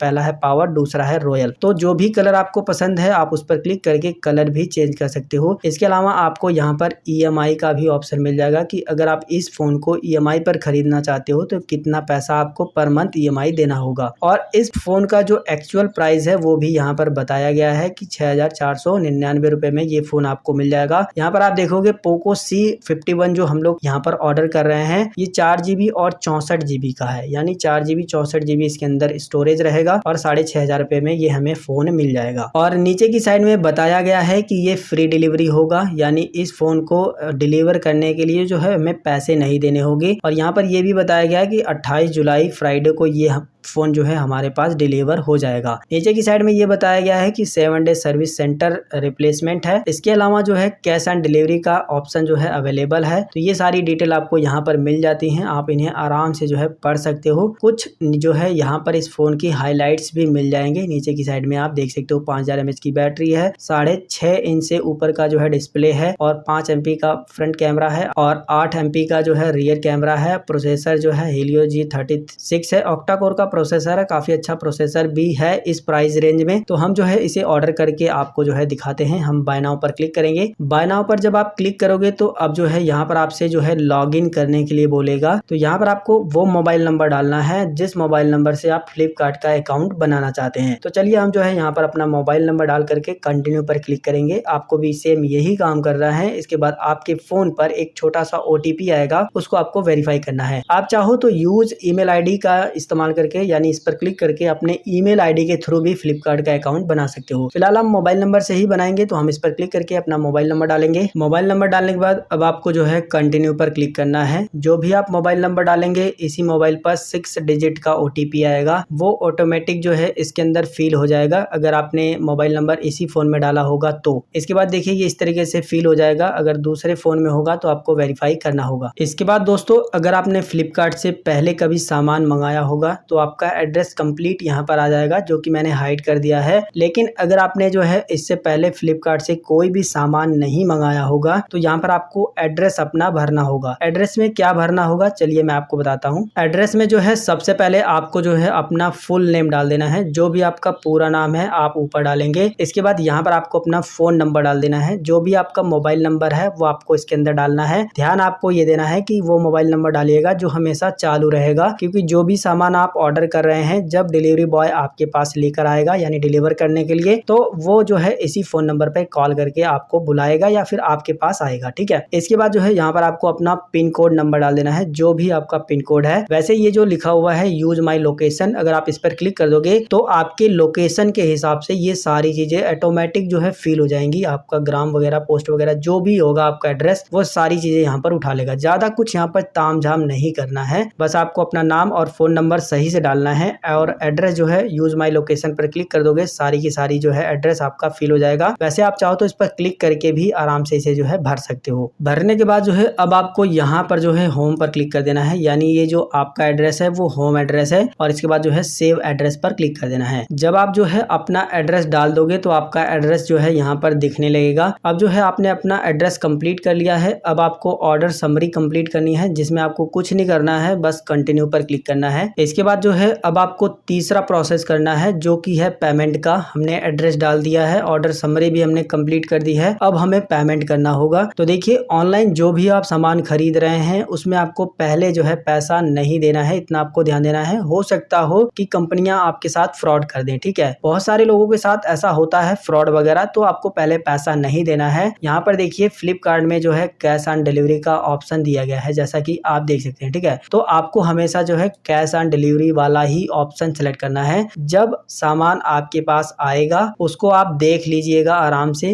कि आपने जो सामान मंगाया है वही सामान है। उसके बाद ही आपको एक OTP मांगेगा वो डिलीवरी बॉय, तभी देना है और उसके बाद जो है आपको पैसे देने हैं। ठीक है, तो आपको हमेशा कैश ऑन डिलीवरी का ही ऑप्शन चूज करना है। वैसे अगर आप 100-200 का 50 रुपए का या फिर 250 रुपए का सामान मंगाओगे तो आपको कैश ऑन डिलीवरी का हो सके तो ऑप्शन न मिले, उस कंडीशन में आप जो है ऑनलाइन पे करके वो सामान मंगा सकते हो। ठीक है, लेकिन अगर महंगा सामान है तो उस कंडीशन में आपको बच के रहना है, कैश ऑन डिलीवरी ही सामान मंगाना है। Cash on delivery option select करने के बाद अब आपको जो है प्लेस ऑर्डर पर क्लिक कर देना है। ज्यादा कुछ यहाँ पर नहीं करना है, कंफर्म ऑर्डर पे एक बार दोबारा से आपको क्लिक कर देना है। इसके बाद जो है आपका ऑर्डर यहाँ पर जो है सक्सेसफुल कंप्लीट हो जाएगा। थोड़ा देर तक वेट करने के बाद आपको जो है यहाँ पर सक्सेसफुल का मैसेज आ जाएगा, जैसा कि आप देख सकते हो। ठीक है, अब देखिए आपका जो है कंप्लीट एड्रेस यहाँ पर आ गया है, जो कि मैंने थोड़ा सा हाइड कर दिया है सिक्योरिटी के लिए। डिलीवरी भी यहाँ पर बता रहा है कि 28 जुलाई को आपको यह जो है डिलीवर हो जाएगा। इसके बाद दोस्तों इस तरीके से आपको जो है फ्लिपकार्ट की तरफ से एक फोन आता है, जैसा कि आप देख सकते हो। इस फोन को आपको रिसीव करना है, वो आपसे जो है पूछेंगे कि आपने जो ऑर्डर किया है उसे कंफर्म करने के लिए एक दबाएं, तो उस कंडीशन में आपको जो है एक दबा देना है। फिलहाल ये जो मैंने चीजें आपको बताई है, ये मैंने आप सभी को जानकारी देने के लिए बताई है। पूरा कंप्लीट प्रोसेस मैंने आपको बता दिया है किस तरीके से आपको फ्लिपकार्ट से सामान खरीदना होता है। अब जो है हम लोग यहाँ से बाहर आ जाएंगे। अब दोस्तों हमने सामान तो ऑर्डर कर दिया है, लेकिन हमें ये देखना है कि सामान ऑर्डर हुआ है कि नहीं, अभी तक कहाँ पहुंचा है, तो वो सब हम कैसे देखेंगे। उसे देखने के लिए नीचे की साइड में आपको इसी एप्लीकेशन में अकाउंट का ऑप्शन मिलेगा, आप इस पर क्लिक करेंगे। क्लिक करने के बाद यहाँ पर जो है आपको एक ऑप्शन मिलेगा ऑर्डर का, आप जो है ऑर्डर पर क्लिक कर देंगे। क्लिक करने के बाद आपने जितने भी ऑर्डर किए होंगे वो सारे के सारे आपके सामने दिखाई देंगे, जैसा कि आप देख सकते हो कि हमारा ऑर्डर यहाँ पर जो है दिखाई दे रहा है। अगर आप इसकी और भी डिटेल देखना चाहते हो, उसको ट्रैक करना चाहते हो, तो आप इस पर क्लिक करेंगे। क्लिक करने के बाद जो है और भी डिटेल यहाँ पर आपको दिखाई देंगी। थोड़ा सा नीचे की साइड में आने के बाद आपको जो है यहाँ पर सारी डिटेल आप यहाँ पर ट्रेस कर सकते हो कि अभी देखिए हमने जो है ऑर्डर को कंफर्म किया है, इसके बाद ये शिफ्ट होगा, इसके बाद आउट ऑफ फॉर डिलीवरी होगा, इसके बाद हमें जो है 28 जुलाई तक पहुंच जाएगा, 9 बजे तक यहाँ पर डेट दिया गया है। इसके अलावा जो है सी ऑल अपडेट पर क्लिक करके और भी बहुत सारी चीजें देख सकते हो। इसके अलावा दोस्तों अगर आप इस ऑर्डर को कैंसिल करना चाहते हैं तो नीचे की साइड में आपको कैंसिल का ऑप्शन मिलेगा, आप इस पर क्लिक करेंगे कैंसिल करने के लिए। के बाद जो है आपके सामने इस तरीके से ऑप्शन आ जाएगा। अब यहाँ पर आपको जो है कैंसिल ऑर्डर पर क्लिक करना होगा, तो आप कैंसिल ऑर्डर पर जब आप क्लिक करोगे तो ये जो आपने ऑर्डर किया था इसे कैंसिल करने का आपको यहाँ पर कोई एक रीजन बताना होगा। यहाँ पर जो है मैं ये वाला रीजन बता देता हूँ, और इसके बाद जो है यहाँ पर आपको कोई भी एक कमेंट छोटा सा कर देना है। जैसे कि मैंने यहाँ पर जो है एक कमेंट लिख दिया है कि I don't by this product, और इसके बाद जो है मैं सबमिट पर जैसे ही क्लिक करूंगा सबमिट रिक्वेस्ट पर, तो यहाँ पर जो है मेरी रिक्वेस्ट जो है सबमिट हो जाएगी इस ऑर्डर को कैंसिल करने के लिए। और यहाँ पर देखिए मैसेज भी आ गया है कैंसिलेशन कंफर्म्ड, यानी कि जो हमने ऑर्डर किया था वो कैंसिल हो चुका है, जैसा कि आप यहाँ पर भी देख सकते हो। आज ही हमने ऑर्डर किया था और आज ही हमने कैंसिल कर दिया है। तो दोस्तों जिस तरीके से हमने आपको फोन को ऑर्डर करके दिखाया है, इसी तरीके से आप जो भी सामान फ्लिपकार्ट से ऑर्डर करना चाहते हैं आराम से जो है खरीद सकते हैं, ऑर्डर कर सकते हैं। हेलो दोस्तों नमस्कार, स्वागत है आप सभी लोगों का इंटरनेट की नई क्लास में। दोस्तों आज की इस इंटरनेट क्लास के अंदर मैं आप सभी लोगों को बताने वाला हूं कि आप Amazon से शॉपिंग कैसे कर सकते हैं, यानी कि Amazon से कोई भी सामान कैसे खरीदा जाता है, इसकी जानकारी मैं आपको इस वीडियो के अंदर देने वाला हूं। कोई भी सामान को ऑर्डर करने से लेकर घर तक आने की पूरा प्रोसेस यानी पूरी जानकारी देने वाला हूं कि किस तरीके से आपको ऑर्डर करना होता है, किन किन बातों का ध्यान देना होता है और कितने समय बाद किस तरीके से आपके घर तक ये सामान डिलीवर किया जाता है। पहले दोस्तों आपको अपने मोबाइल फोन में प्ले स्टोर एप्लीकेशन को ओपन कर लेना है। ये प्ले स्टोर सभी के मोबाइल फोन में होगा, आपको जो है इसी प्ले स्टोर को ओपन कर लेना है। इसके बाद ये जो सर्च बार दिखाई दे रहा है इसमें आपको लिखना है Amazon। जैसे ही आप Amazon लिख करके सर्च करेंगे तो Amazon की एप्लीकेशन आ जाएगी ऊपर की साइड में ही। आपको जो है इसी एप्लीकेशन को अपने फोन में डाउनलोड और इंस्टॉल कर लेना है। Amazon की एप्लीकेशन डाउनलोड और इंस्टॉल कर लेने के बाद आपको जो है पूरी तरीके से प्ले स्टोर से बाहर आ जाना है। अब ये एप्लीकेशन आपके फोन में इस तरीके से दिखाई देगी। अब आपको क्या काम करना है, इस एप्लीकेशन को क्लिक करके ओपन कर लेना है। ओपन करने के बाद अब आपको यहाँ से वो भाषा चूज करनी होगी जिस भाषा में आप Amazon की एप्लीकेशन को इस्तेमाल करना चाहते हैं। भाषा चूज करने के बाद आपको कंटिन्यू पर क्लिक करना है। इसके बाद जो है अब आपको यहाँ पर अकाउंट बनाने के लिए बोला जाएगा। तो अगर आपने Amazon का अकाउंट पहले से ही बनाया हुआ है तो आप ऑलरेडी कस्टमर साइन इन जो ऑप्शन पहला वाला दिखाई दे रहा है इसी ऑप्शन पर क्लिक करेंगे और अपने मोबाइल नंबर को डाल करके इसके अंदर साइन इन कर लेंगे। लेकिन अगर आपने जो है अकाउंट नहीं बनाया है तो उस कंडीशन में क्रिएट एन अकाउंट, ये जो नीचे की साइड में ऑप्शन दिखाई दे रहा है सेकंड वाला, आपको जो है इस वाले ऑप्शन पर क्लिक करना है क्रिएट एन अकाउंट। जैसे ही आप उस ऑप्शन पे क्लिक करेंगे तो इसके बाद जो है आपके सामने अकाउंट बनाने के लिए कुछ डिटेल मांगी जाएंगी, जैसे कि आपका नाम, जो भी आपका नाम है वो आपको ऊपर डालना है। इसके बाद यहाँ पर आपको अपना मोबाइल नंबर डालना है, जो भी आपके पास मोबाइल नंबर इस समय है वही मोबाइल नंबर डालिएगा क्योंकि इस पर एक OTP आएगा। इसके बाद यहाँ पर आपको एक अपना पासवर्ड बना लेना है। पासवर्ड में कम से कम 6 कैरेक्टर जरूर होने चाहिए। जो भी पासवर्ड आप बनाना चाहते हैं वो पासवर्ड यहाँ पर बना लीजिएगा। इसके बाद नीचे की साइड में आपको वेरीफाई मोबाइल नंबर का एक ऑप्शन मिल जाएगा। आप इस पर क्लिक करेंगे तो आपके मोबाइल नंबर पर एक OTP भेजा जाएगा। वही OTP आपको यहाँ पर वेरीफाई करना होगा और इसके बाद जो है आपका अकाउंट इसके अंदर बन जाएगा। अकाउंट बन जाने के बाद जो है आप इस एप्लीकेशन के अंदर लॉगिन हो जाओगे। यहाँ पर दोस्तों मैंने अमेजोन का अकाउंट पहले से ही बनाया हुआ था, जिसके लिए मैंने जो है साइन इन पर क्लिक किया और वहाँ पर मैंने अपना मोबाइल नंबर डाल करके मैं जो है अमेजोन की एप्लीकेशन में साइन इन हो चुका हूँ। जब आप अपना अकाउंट बना लेंगे तो आपके सामने ऐसा ही इंटरफेस दिखाई देगा, या फिर अगर आप पहले से ही अकाउंट बनाए हैं और साइन इन पर क्लिक करके साइन इन करेंगे तो आपके सामने इसी तरीके से होम पेज दिखाई देता है। अब होम पेज पर ही आपको काफी सारे प्रोडक्ट आइटम मिल जाते हैं जिनको आप खरीद सकते हैं। लेकिन मान लीजिए कि आपको इनमें से ये सारे प्रोडक्ट नहीं पसंद है, आपको कुछ दूसरा मंगाना है, तो उस कंडीशन में ये जो सर्च बार आपको दिखाई दे रहा है, इसी सर्च बार में क्लिक करके जो कुछ भी मंगाना चाहते हो आप वो चीज लिख करके सर्च करनी होती है। जैसे कि मुझे जो है एक DSLR मंगाना है तो मैंने यहाँ पर DSLR लिख दिया है और मैं जैसे ही इसे सर्च पर क्लिक करूंगा गो पर, तो मेरे सामने जो है काफी सारे DSLR आ जाएंगे। महंगे से महंगे और सस्ते से सस्ते DSLR हमारे सामने आ जाएंगे। इसके अलावा दोस्तों अगर आपको कोई प्रिंटर मंगाना है तो आप प्रिंटर भी सर्च कर सकते हो। जैसे मुझे एप्सन का प्रिंटर मान लीजिए मंगाना है तो मैं जैसे ही एप्सन लिखूंगा, एप्सन प्रिंटर भी लिख करके सर्च कर सकता हूँ, एप्सन भी लिख करके सर्च कर सकता हूँ, या फिर मॉडल नंबर लिख करके भी सर्च कर सकता हूँ। ठीक है, तो हम एप्सन प्रिंटर लिख करके सर्च करेंगे। यहाँ पर जितने भी एप्सन के प्रिंटर होंगे हमारे सामने आ जाएंगे। जो भी हमें प्रिंटर इनमें से पसंद है हम उस प्रिंटर को ऑनलाइन ही खरीद सकते हैं अमेजोन से। इसके अलावा दोस्तों अगर आपको टी-शर्ट मंगाना है तो आप यहाँ पर जो है टी-शर्ट लिख करके सर्च करेंगे तो आपके सामने जो है काफी सारे टी-शर्ट आ जाएंगे। जो भी टी-शर्ट आप खरीदना चाहते हैं आप आराम से खरीद सकते हैं। यहाँ पर पैसे भी बताए गए हैं कितना पैसा आपको लगेगा। इसके अलावा दोस्तों अगर आपको लैपटॉप खरीदना है तो आप जो है यहाँ पर सीधा सीधा टाइप करेंगे लैपटॉप और सर्च कर देंगे। लेकिन अगर आपको जो है कोई ऐसा लैपटॉप चाहिए जो अंडर 30,000 के नीचे हो, यानी 30,000 से नीचे का अगर आपको लैपटॉप चाहिए तो आप लैपटॉप अंडर 30,000 लिख करके सर्च करेंगे तो आपके सामने वो भी लैपटॉप दिखाई देंगे जो 30,000 से कम के प्राइस में जो है बिकते होंगे। जैसा कि आप देख सकते हो ये वो सारे लैपटॉप हैं जो 30,000 के नीचे की प्राइस में जो है बिक रहे हैं। अगर आपको जो है किसी भी ऐसी ब्रांड का जो है लैपटॉप चाहिए तो आप जो है सीधा सीधा उस ब्रांड के नाम से भी सर्च कर सकते हो। जैसे कि मैंने जो है यहाँ पर HP जैसे ही मैंने लिखा तो HP laptop i5 12th generation यहाँ पर लिख करके आ रहा है। अगर आपको ऐसा लैपटॉप चाहिए जिसमें i5 प्रोसेसर हो और 12th जनरेशन का हो तो आप इसे सर्च करेंगे तो आपके सामने वही HP के लैपटॉप आएंगे जिनका जो है i5 का प्रोसेसर होगा और 12th जनरेशन होगी। यहाँ पर आप देख सकते हो इनका प्राइस भी बताया गया है। तो दोस्तों इसी तरीके से आपको कोई भी प्रोडक्ट को, जो भी आप सामान खरीदना चाहते हैं अमेजोन से, वो चीजें सर्च करनी होती है। जो कुछ भी आप मंगाना चाहते हैं, मोजे, जूते, sweater, coat, pant, T-shirt, jeans, जो कुछ भी आपको मंगाना है वो सारी चीजें आपको सर्च कर लेनी है। सभी चीजें यहाँ पर अवेलेबल हैं। चलिए अब मैं आपको बताता हूँ कि आप अमेजोन से कोई भी सामान को ऑर्डर कैसे कर सकते हो। ऑर्डर करने के लिए मैंने आपको बता दिया है कि आपको उस सामान को जो है यहाँ पर सर्च बार में क्लिक करके सर्च कर लेना है। जैसे कि मुझे जो है एक सैमसंग का फोन जो है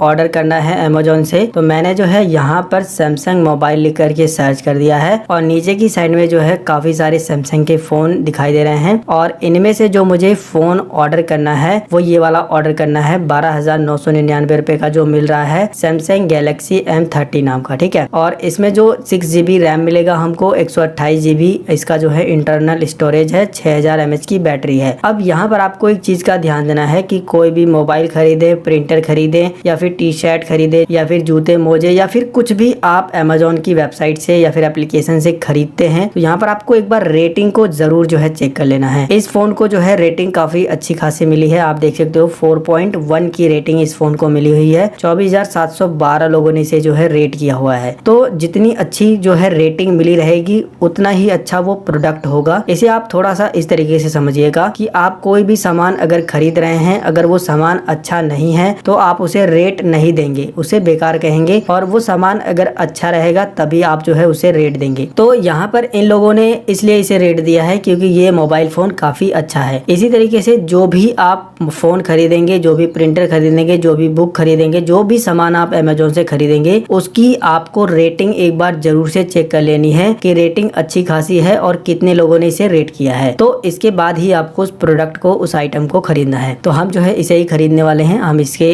क्लिक करके इसे ओपन कर लेंगे। आपको भी जो भी सामान खरीदना है सेम इसी तरीके से ओपन करना है। चाहे आप टी शर्ट खरीदे, जींस खरीदे, शर्ट खरीदे, पैंट खरीदे, जो कुछ भी खरीदेंगे आप इसी तरीके से इसे ओपन कर लेंगे। अब यहाँ पर कुछ आपको इमेज भी मिल जाएंगी। आप चाहो तो इसे इस तरीके से स्क्रॉल करके इमेज भी देख सकते हो। ठीक है, इस तरीके से आप स्क्रॉल करते चले जाओगे, जितने भी इमेज होंगी इस प्रोडक्ट की वो सारी इमेज आपको दिखाई देंगी। नीचे की साइड में कुछ इसकी डिटेल भी आपको दिखाई देंगी। इसके अलावा इसका कलर वलर सारी चीजें यहाँ पर आपको दिखाई देंगी। इसका साइज और स्टोरेज भी दिखाई देगा, इसका प्राइस भी दिखाई देगा और कितना % इस पे छूट मिल रही है वो भी आपको दिखाई देगा। इसके अलावा नीचे की साइड में आपको आना है। अब यहाँ पर आपको जो है बाय नाउ और एड टू कार्ट का 2 ऑप्शन मिलेगा। तो अगर आप जो है एड टू कार्ट पर क्लिक कर दोगे तो ये जो है आपके अमेजोन के अकाउंट में कार्ड में जो है ऐड हो जाएगा और बाद में भी आप इसे खरीद सकते हो। ये हमेशा वहीं पर रहेगा। ये जो कार्ड वाला नीचे की साइड में ऑप्शन दिखाई दे रहा है कार्ट, ये देखिए ये लिखा हुआ ना, इसी के अंदर ये हो जाएगा। मैं आपको करके दिखा देता हूँ। मैं इस पर क्लिक कर देता हूँ। इसके बाद जो है यहाँ पर आपको कार्ट पर क्लिक कर देना है। इसके बाद देखिए यहाँ पर 1 लिखा हुआ आ गया है। ठीक है, यहाँ पर देखिए 1 लिखा हुआ आ गया है। तो जो भी आप आइटम को, जो भी सामान को आप एड टू कार्ट करोगे वो यहाँ पर ऐड हो जाएगा। ठीक है, यहाँ से हटाने के लिए आप इस पर क्लिक कर देंगे और इसके बाद जो है यहाँ से इसको जो है डिलीट कर देंगे। ये डिलीट लिखा हुआ, इस पर क्लिक कर देंगे तो डिलीट हो जाएगा। तो अगर आपको जो है इस आइटम को ऐड टू कार्ट करके रखना है, बाद में आप खरीदना चाहते हैं तो आप ऐड टू कार्ट पर क्लिक करके इसे ऐड कर सकते हैं। वरना अगर आप जो है इस मोबाइल फोन को अभी के टाइम में ही ऑर्डर करना चाहते हैं या फिर जो भी सामान आप खरीद रहे हैं वो अभी जो है ऑर्डर करना चाहते हैं तो आपको नीचे वाले ऑप्शन में बाय नाउ का जो ऑप्शन दिखाई दे रहा है इसी पर आपको क्लिक करना होगा। बाय नाउ पर क्लिक करने के बाद जो है अब आपसे कंप्लीट आपका एड्रेस मांगा जाएगा, जिसमें आपको जो है अपना नाम डाल देना है। इसके बाद यहाँ पर आपको अपना मोबाइल नंबर डाल देना है। मोबाइल नंबर बिल्कुल ध्यान से आपको डालना है, क्योंकि जो भी आप सामान ऑर्डर करेंगे तो जब भी डिलीवरी बॉय आपका सामान लेकर के आएगा तो वो इसी नंबर पे कॉल करके आपके पास आएगा और वो सामान आपको डिलीवर करेगा। इसके बाद जो है आपको अपना कंप्लीट एड्रेस डाल देना है। अगर आप गाँव के रहने वाले हैं तो ग्राम पोस्ट वगैरह, तहसील, इसके अलावा जिला वगैरह सारी चीजें डाल दीजिएगा। वैसे ये एड्रेस आपको खुद पता होगा, आधार कार्ड वगैरह पे जो भी आपका कंप्लीट एड्रेस है वो डाल दीजिएगा। इसके बाद नीचे की साइड में आपसे पूछा जा रहा है लैंडमार्क। लैंडमार्क का मतलब ये होता है कि जो भी आपके आसपास प्रसिद्ध जगह हैं आप उस जगह का नाम यहाँ पर जो है टाइप कर सकते हैं। इससे ढूंढने में डिलीवरी बॉय को आसानी होगी। इसके बाद जो है आपको यहाँ पर एक पिन कोड नंबर डाल देना है। जो भी आपका पिन कोड नंबर है वो डाल दीजिएगा। इसके बाद आपको अपनी सिटी का नाम इसके अंदर लिखना है और यहाँ पर क्लिक करके अपना जो है यहाँ से स्टेट सेलेक्ट कर लेना है, जो भी आपका स्टेट है। इसके बाद आपको जो है नीचे की साइड में ऐड एड्रेस पर क्लिक कर देना है। आपका एड्रेस जो है इसके अंदर ऐड हो जाएगा।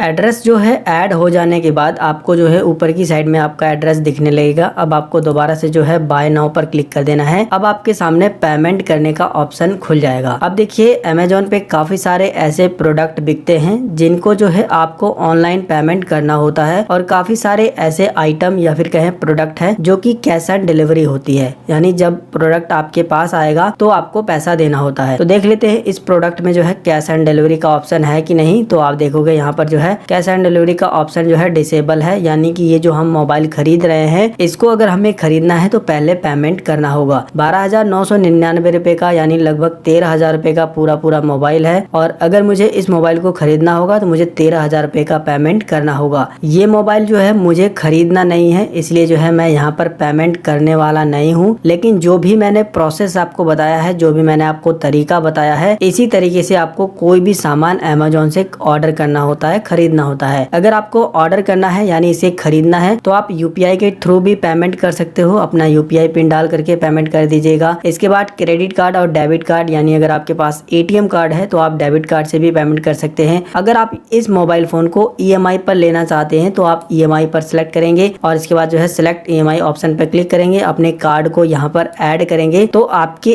कार्ड यानी आपका जो बैंक का लेन देन है उसके हिसाब से यहाँ पर ईएमआई आपकी बनेगी और आप जो है इस फोन को ईएमआई पर भी खरीद सकते हो। इसके अलावा आप चाहो तो नेट बैंकिंग का भी इस्तेमाल करके यहाँ पर पेमेंट कर सकते हो और कैश ऑन डिलीवरी का तो ऑप्शन इसके अंदर है ही नहीं। जैसे ही आप इसमें से कोई भी ऑप्शन सेलेक्ट करके कंटिन्यू पर क्लिक करेंगे तो आपका जो है ऑर्डर प्लेस हो जाएगा। यहाँ पर मैं आपको एक और बात बताना चाहूंगा कि अगर आप जो है महंगा सामान खरीद रहे हैं 2, 4, 10 हजार का, 15,000, 20,000, 40,000 का या फिर 1 लाख 2 लाख का, तो आपको यहाँ पर पहले पैसा नहीं देना है, क्योंकि ऑनलाइन जितनी भी शॉपिंग की वाली वेबसाइट है जहाँ से हम लोग ऑनलाइन सामान खरीदते हैं वो जब हमारे यहाँ पर सामान डिलीवर करती हैं तो वहाँ पर जो है धोखाधड़ी हो जाता है। ठीक है, वहाँ वहाँ पर कुछ और सामान आ जाएगा, जो आप मंगाए रहोगे वो नहीं आएगा, या फिर बहुत सारी धोखाधड़ी हो सकती है। तो आपको पहले पैसा नहीं देना है। जैसे कि अगर आप कोई मोबाइल भी खरीद रहे हो 8 से 10 हजार का, 5 हजार का भी खरीद रहे हो, तो भी आपको पहले पैसा नहीं देना है। आपको हमेशा जो है कैश ऑन डिलीवरी वाला ऑप्शन ही चूज करना है। अगर किसी भी प्रोडक्ट में जो है कैश ऑन डिलीवरी का ऑप्शन नहीं है, जैसा कि इसमें नहीं है, तो आपको इस प्रोडक्ट को यहाँ से नहीं खरीदना है, बल्कि दूसरी वेबसाइट से आप खरीद सकते हो। जैसे फ्लिपकार्ट से आप खरीद लीजिए, अमेजॉन ही थोड़ी कोई वेबसाइट है जो आपको ये प्रोडक्ट बेच रही है, फ्लिपकार्ट भी बेच रही है। फ्लिपकार्ट पे जो है आराम से जो है कैश ऑन डिलीवरी का ऑप्शन मिल जाएगा। इसके अलावा जो है आप शॉप से भी खरीद सकते हो। तो कहने का मतलब ये है कि आपको जब भी महंगा सामान खरीदना है तो कैश ऑन डिलीवरी पर ही खरीदना है। जब आपके पास सामान आ जाएगा तो आप उसे अच्छे तरीके से देख लीजिएगा, उसके बाद आपको पैसे देने हैं। तो यहाँ पर जो है कैश ऑन डिलीवरी का ऑप्शन नहीं है। फिलहाल मैं इसे खरीदने भी वाला नहीं हूँ। जब दोस्तों आप अपना मोबाइल फोन या फिर कोई भी सामान अमेजोन से ऑर्डर कर देते हो, पेमेंट कर देते हो या फिर कैश ऑन डिलीवरी कर देते हो, यानी अपना ऑर्डर सक्सेसफुल कंप्लीट कर देते हो ना, तो आपको जो है यहाँ पर ये जो यू वाला ऑप्शन दिखाई दे रहा है नीचे की साइड में, इसमें क्लिक करना होता है। क्लिक करने के बाद जो है यहाँ पर आपको ऑर्डर्स वाला एक ऑप्शन दिखाई देगा। अभी हम इसे लोड लेने देते हैं। देखिए योर ऑर्डर का ऑप्शन दिखाई दे रहा है, आप इस पर क्लिक करेंगे तो जो भी सामान आपने जो है अमेजोन से ऑर्डर किया होगा वो यहीं पर जो है दिखाई देगा, और उसको ट्रैक करने का भी ऑप्शन वहाँ पर मिल जाएगा। आप वहाँ से डायरेक्ट क्लिक करके उसको ट्रैक भी कर सकते हो। फिलहाल दोस्तों मुझे कोई भी सामान जो है खरीदना नहीं था, मैं आप सभी लोगों को इंटरनेट सिखा रहा हूँ। तो इंटरनेट में हमें ये भी जरूर पता होना चाहिए कि ऑनलाइन किसी भी वेबसाइट से कोई भी सामान को जो है कैसे खरीदा जाता है। कुछ भी खरीदना हो तो कैसे खरीदा जाता है ये भी हमें जरूर पता होना चाहिए। इसीलिए जो है मैंने आपको इस वीडियो के जरिए ये जानकारी दी है कि अगर आपको अमेजोन से कोई सामान खरीदना है तो आप कैसे खरीद सकते हैं, किन किन बातों का आपको ध्यान देना होता है। तो वीडियो के लास्ट में मैं आपको कुछ बातें फिर से जो है रिपीट कराना चाहता हूँ कि आप जिस भी वेबसाइट से जो है सामान खरीदें तो कैश ऑन डिलीवरी ही खरीदें। अगर महंगा सामान है तो हमेशा आपको कैश ऑन डिलीवरी ही खरीदना चाहिए। दूसरी बात कि जो भी आप सामान खरीद रहे हैं उसे आपको रेटिंग देख लेनी है कि उसे अच्छी रेटिंग मिली है कि नहीं, तभी जो है आप उस सामान को खरीदें। इसके अलावा जब भी डिलीवरी बॉय आपके घर पे सामान लेकर के आता है तो उस सामान को आप वहां पर उसके सामने ही खोल करके एक बार जरूर देख लें कि जो सामान आपने मंगाया था वही सामान है कि कोई दूसरा सामान तो नहीं आ गया है। तो दोस्तों इस तरीके से आप अमेजोन से। हेलो दोस्तों नमस्कार, स्वागत है आप सभी लोगों का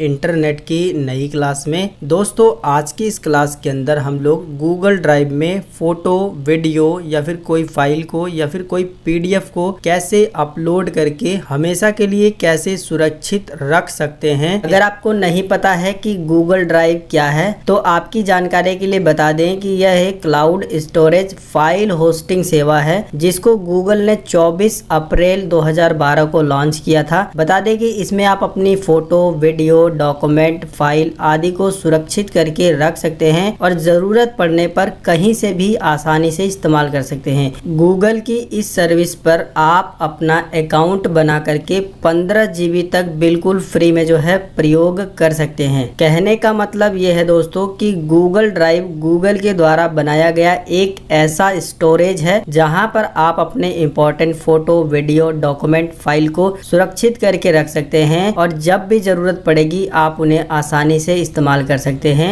चलिए दोस्तों अब हम लोग जो है सीख लेते हैं कि कैसे जो है गूगल ड्राइव को इस्तेमाल किया जाता है और कैसे जो है गूगल ड्राइव पर अपनी फोटो, वीडियो, फाइल को अपलोड करके सुरक्षित हम रख सकते हैं।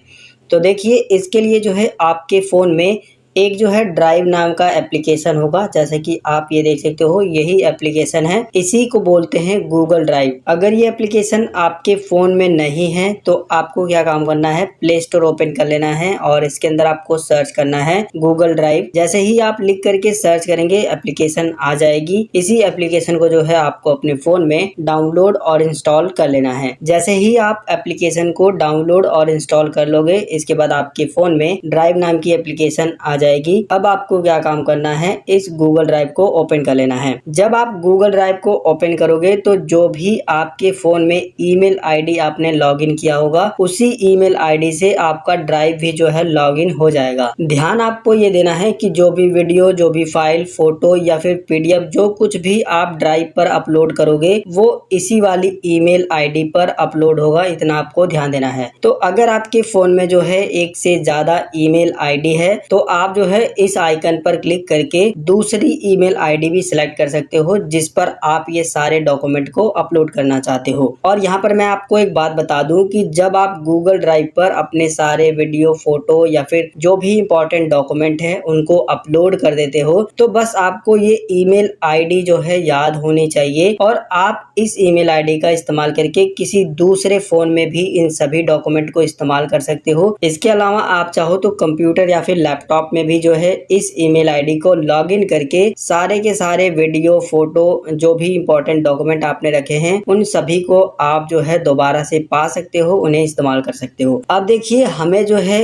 इसी ईमेल आईडी पर अपने सारे वीडियो, फोटो और डॉक्यूमेंट को अपलोड करके सुरक्षित रखना है, इसलिए जो है हम यहाँ से ईमेल आईडी चेंज नहीं करेंगे। अब देखिए जब आप अपनी ईमेल आईडी यहाँ पर जो है सिलेक्ट कर लोगे तो आपके सामने हो सकता हो ये सारी चीजें न दिखाई दे रहे हो, क्योंकि मैं पिछले कई साल से जो है गूगल ड्राइव पर अपने मेन डॉक्यूमेंट को अपलोड करके रख देता हूँ ताकि मैं फ्यूचर में इन्हें इस्तेमाल कर पाऊँ। तो देखिए यहाँ पर भी कुछ आपको डॉक्यूमेंट मिल जाएंगे। शेयर्ड वाले में भी आपको काफी सारे मेरे देख सकते हो नोट्स मैंने यहाँ पर रखे हैं, ये भी मेरे इंपॉर्टेंट नोट्स हैं। तो जो भी मेरे इंपॉर्टेंट डॉक्यूमेंट होते हैं, वीडियो होते हैं या फिर कोई फोटो होती है उसे जो है मैं गूगल ड्राइव पर अपलोड करके रख देता हूँ ताकि फ्यूचर में अगर मेरा फोन भी चोरी हो जाता है या फिर फोन में कोई प्रॉब्लम भी आ जाती है तो मैंने जो गूगल ड्राइव में ईमेल आईडी को इस्तेमाल किया है इसी ईमेल आईडी से मेरे सारे फोटो, वीडियो और फाइल जो भी इंपॉर्टेंट होंगी वो मुझे मिल जाएंगी। तो इसी वजह से जो है ये सारे डॉक्यूमेंट आपको दिखाई दे रहे हैं। अब जो है आप इसे इस्तेमाल करना सीख लीजिए। सबसे पहले आपको यहाँ पर एक ऑप्शन दिखाई दे रहा होगा प्लस का, इस प्लस पर क्लिक करके आप जो है यहाँ पर एक नया फोल्डर भी बना सकते हो और फाइल को अपलोड भी कर सकते हो, स्कैन भी कर सकते हो। मैं जो है उसी पर क्लिक कर देता हूँ। मैंने प्लस पे क्लिक किया। अब देखिए यहाँ पर जो है सबसे पहले आपको ऑप्शन मिलता है फोल्डर का। यहाँ पर आप क्लिक करके एक नया फोल्डर बना सकते हैं। यहाँ पर क्लिक करके अगर आपने अपने फोन में कोई फोटो, वीडियो, फाइल को रखा होगा तो उसको अपलोड कर सकते हैं और डायरेक्ट आप चाहो तो यहाँ से फोटो स्कैन करके भी अपलोड कर सकते हैं। जैसे आपका पैन कार्ड हो गया, आधार कार्ड हो गया, वोटर कार्ड हो गया, आपका ड्राइविंग लाइसेंस हो गया, मार्कशीट हो गई, कोई भी डॉक्यूमेंट हो गया जो आपके लिए इंपॉर्टेंट है वो आप जो है डायरेक्ट यहाँ पर जो है स्कैन करके इस पे अपलोड करके रख लीजिएगा। फ्यूचर में आपके बहुत ज्यादा काम में आएगा। इसके अलावा जो है आपको नीचे की साइड में 2-4 और ऑप्शन मिलते हैं, जैसे गूगल डॉक्स का हो गया, गूगल शीट हो गई और गूगल स्लाइडर भी। इन सभी को भी आप जो है यहाँ से डायरेक्ट जो है इस्तेमाल कर सकते हो। तो सबसे पहले हम जो है यहाँ पर एक नया फोल्डर बनाएंगे। नया फोल्डर बनाने के लिए हम फोल्डर पर बस एक बार क्लिक करेंगे। जो भी फोल्डर का नाम आप रखना चाहते हैं वो आप इसके अंदर टाइप करेंगे। फोल्डर का नाम टाइप करने के बाद अब आपको जो है ये जो क्रिएट का ऑप्शन दिखाई दे रहा है, क्रिएट वाले ऑप्शन पर क्लिक करेंगे। अब आप देखेंगे गुलाब नाम से एक नया फोल्डर यहाँ पर बन गया है। जिस भी नाम से आप फोल्डर बनाना चाहते हैं इस तरीके से फोल्डर बना लीजिएगा। अब हमें जो है इस फोल्डर के अंदर अपने इंपॉर्टेंट डॉक्यूमेंट को अपलोड करना है। वैसे मैं आपको बता दूं कि वैसे भी आप बाहर ही अपलोड कर सकते थे, जैसे कि मैंने ये सारे अपलोड करके रखे हैं, लेकिन आप एक नया फोल्डर बना करके अगर उसके अंदर अपलोड करोगे तो ढूंढने में काफी ज्यादा आसानी रहेगी। तो अपलोड करने के लिए सबसे पहले हम इस फोल्डर पर क्लिक करके इस फोल्डर को ओपन कर लेंगे। अभी आप देखोगे यहाँ पर नो आइटम दिखा रहा है और मेरे फोल्डर का नाम ऊपर साइड में दिखा रहा है। अब इसके अंदर कोई भी फाइल, वीडियो, फोटो या फिर पीडीएफ को अपलोड करने के लिए ये जो नीचे की साइड में आपको प्लस का आइकन दिखाई दे रहा है इसी पर आपको जो है क्लिक करना है। अब यहाँ पर जो है हमें अपलोड पर क्लिक करना है क्योंकि हमने फोल्डर बना दिया है। अगर आप इसके अंदर भी फोल्डर बनाना चाहते हो, फोल्डर के अंदर फोल्डर, तो आप दोबारा से फोल्डर बना सकते हो, लेकिन हम जो है इसके अंदर अपलोड करेंगे इसलिए अपलोड पर क्लिक कर देंगे। हम यहाँ पर अपलोड पर क्लिक करेंगे। इसके बाद जो है आपकी फाइल की जो गैलरी होती है वो खुल जाएगी। यहाँ से आप जो भी वीडियो को, जो भी फोटो को, जो भी आपका इंपॉर्टेंट डॉक्यूमेंट है जिसे आप अपलोड करना चाहते हैं उसे सिलेक्ट करेंगे। जैसे कि देख सकते हो मेरे पास ये एक वीडियो पड़ा है जो कि 68.41 MB का है। इसे ही मैं जो है यहाँ पर अपलोड करके आपको सबसे पहले दिखा देता हूँ। तो इसके लिए जो है हम इसी पर क्लिक कर देंगे। क्लिक करते ही यहाँ पर जो है आपसे अलाउ करने के लिए बोलेगा, आपको अलाउ कर देना है। इसके बाद जो है आपकी फाइल जो है प्रिपेयरिंग होना शुरू हो जाएगी। अब देखिए यहाँ पर जो है अगर आपको इस तरीके से ऑप्शन आ रहा है वेटिंग फॉर वाईफाई, तो आपको जो है दोबारा से एक बार इस पर क्लिक कर देना है। क्लिक करने के बाद जो है ये अपलोड होना शुरू हो जाएगा। ठीक है, तो जितनी बड़ी आपकी फाइल होगी उतना ही समय लगेगा यहाँ पर अपलोड होने में। अगर आपकी फाइल कम MB की है तो जल्दी से अपलोड हो जाएगी, अगर आपकी फाइल ज्यादा MB की है तो ज्यादा समय लगेगा। ध्यान आपको ये देना है कि ये जो अपलोडिंग का प्रोसेस चल रहा है ये जो है इंटरनेट इंटरनेट से चल रहा है। आप जो है गूगल ड्राइव में जब आप अपलोड करोगे तो आपको इंटरनेट की जरूरत पड़ेगी। तो इसे जो है हम लोग तब तक अपलोड होने देते हैं, तब तक हम जो है प्लस पर क्लिक करके और भी फोटो वगैरह को यहाँ पर अपलोड कर लेते हैं। फोटो भी अपलोड करने का सेम प्रोसेस है, बस आपको प्लस पे क्लिक करना है, यहाँ पर अपलोड पर क्लिक करना है। जो भी फोटो को आप अपलोड करना चाहते हो उसको आपको जो है सिलेक्ट कर लेना है। इसके बाद जो है फोटो यहाँ पर आ जाएगी। अगर आपको इस तरीके से वेटिंग फॉर वाईफाई का ऑप्शन आ रहा है तो आप एक बार इस पर क्लिक कर दीजिएगा। इसके बाद जो है ये अपलोडिंग होना शुरू हो जाएगा और कुछ ही देर बाद जो है ये अपलोड भी हो जाएगा। जैसा कि आप देख सकते हो ये कम साइज का था, इसलिए जो है जल्दी से अपलोड हो गया। लेकिन यहाँ पर हमने जो है वीडियो अपलोड कर रहे हैं हम लोग, तो थोड़ा सा समय यहाँ पर लगेगा क्योंकि ये 68 MB का था, तो 68 MB जो है अपलोड होने में थोड़ा सा समय लगेगा। इसी तरीके से कोई PDF आपको यहाँ पर अपलोड करना है तो कैसे करोगे? बिल्कुल सेम प्रोसेस है। आपको सिर्फ प्लस पे क्लिक कर देना है और यहाँ से जो है अपलोड पर क्लिक करना है और अब जो है आपके मोबाइल की जो है फाइल की गैलरी खुल जाएगी। जहाँ पर भी आपने जो है PDF वगैरह रखा होगा वो तो आपको पता ही होगा। यहाँ पर देखिए कई सारे ऑप्शन आपको मिल जाएंगे। यहाँ से जो है आप डायरेक्ट इमेज खोल सकते हो, यहाँ से ऑडियो, यहाँ से वीडियो का फोल्डर खोल सकते हो। इसके अलावा यहाँ से जो है डॉक्यूमेंट का फोल्डर खोल सकते हो। इसके अलावा और भी यहाँ पर बहुत सारे ऑप्शन दिए गए हैं। तो हम जो है डॉक्यूमेंट ओपन करेंगे क्योंकि PDF जो है डॉक्यूमेंट होता है तो वो डॉक्यूमेंट के अंदर ही मिलेगा। हम जो है डॉक्यूमेंट ओपन करेंगे तो आप देखोगे यहाँ पर जो है काफी सारे PDF हमारे सामने आ गए हैं। तो यहाँ पर जो सबसे पहला PDF है BPSC फॉर्म का, तो हम इसे ही यहाँ पर अपलोड कर देंगे। तो हम जो है इस पर ही क्लिक कर देंगे। क्लिक करने के बाद जो है वो भी आप देखोगे यहाँ पर आ जाएगा। अगर आपको मैंने बताया है कि इस तरीके से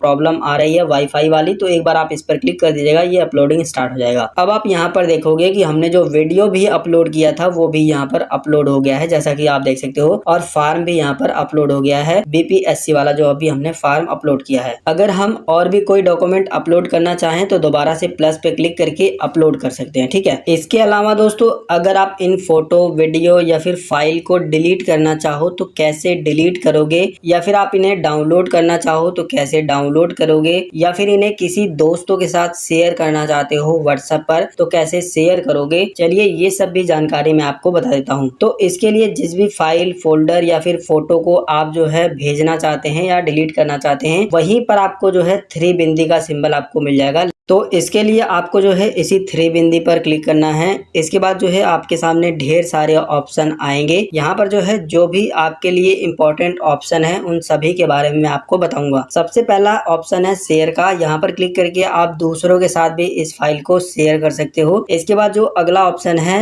ये है ऑफलाइन का। अगर आप इस पे क्लिक कर दोगे तो आपके फोन में इंटरनेट नहीं भी रहेगा तो भी जो है आप इस फाइल को डाउनलोड कर सकते हो और दूसरों के साथ शेयर भी कर सकते हो। इसके अलावा आप चाहो तो ये जो आपने PDF अपलोड किया है इसका लिंक जो है कॉपी कर सकते हो। इसके अलावा इसकी एक नई कॉपी तैयार कर सकते हो, एक नई कॉपी इसकी बना सकते हो। इसके अलावा अगर आप व्हाट्सएप, फेसबुक के थ्रू अगर इसको सेंड करना चाहते हो तो आप इसकी एक कॉपी जो है सेंड कर सकते हो। जैसे कि हम सेंड अ कॉपी पर क्लिक करेंगे, यहाँ पर काफी सारे ऑप्शन मिलेंगे जिसके भी थ्रू आप जो है शेयर करना चाहते हो शेयर कर सकते हो। इसके अलावा मैं आपको मेक अ कॉपी पर भी क्लिक करके दिखा देता हूँ। यहाँ पर पूछ रहा है कि आप किस फोल्डर में इसकी कॉपी तैयार करना चाहते हो। नीचे की साइड में आपको सेलेक्ट का भी ऑप्शन मिलेगा। फोल्डर सेलेक्ट करने के बाद आपका जो है कॉपी उस फोल्डर के अंदर हो जाएगा। इसके अलावा आप चाहो तो इसे जो है ओपन कर सकते हो। इसके अलावा यहाँ पर डाउनलोड भी कर सकते हो। इस फाइल का अगर नाम जो है आपको चेंज करना है तो आप रीनेम ऑप्शन का इस्तेमाल कर सकते हो। अगर इस फाइल को जो है यहाँ से किसी दूसरे फोल्डर में मूव करना चाहते हो तो ये ऑप्शन काम करेगा। इसके अलावा जो अगला ऑप्शन नीचे की साइड में है प्रिंट का है, आप इस पर क्लिक करके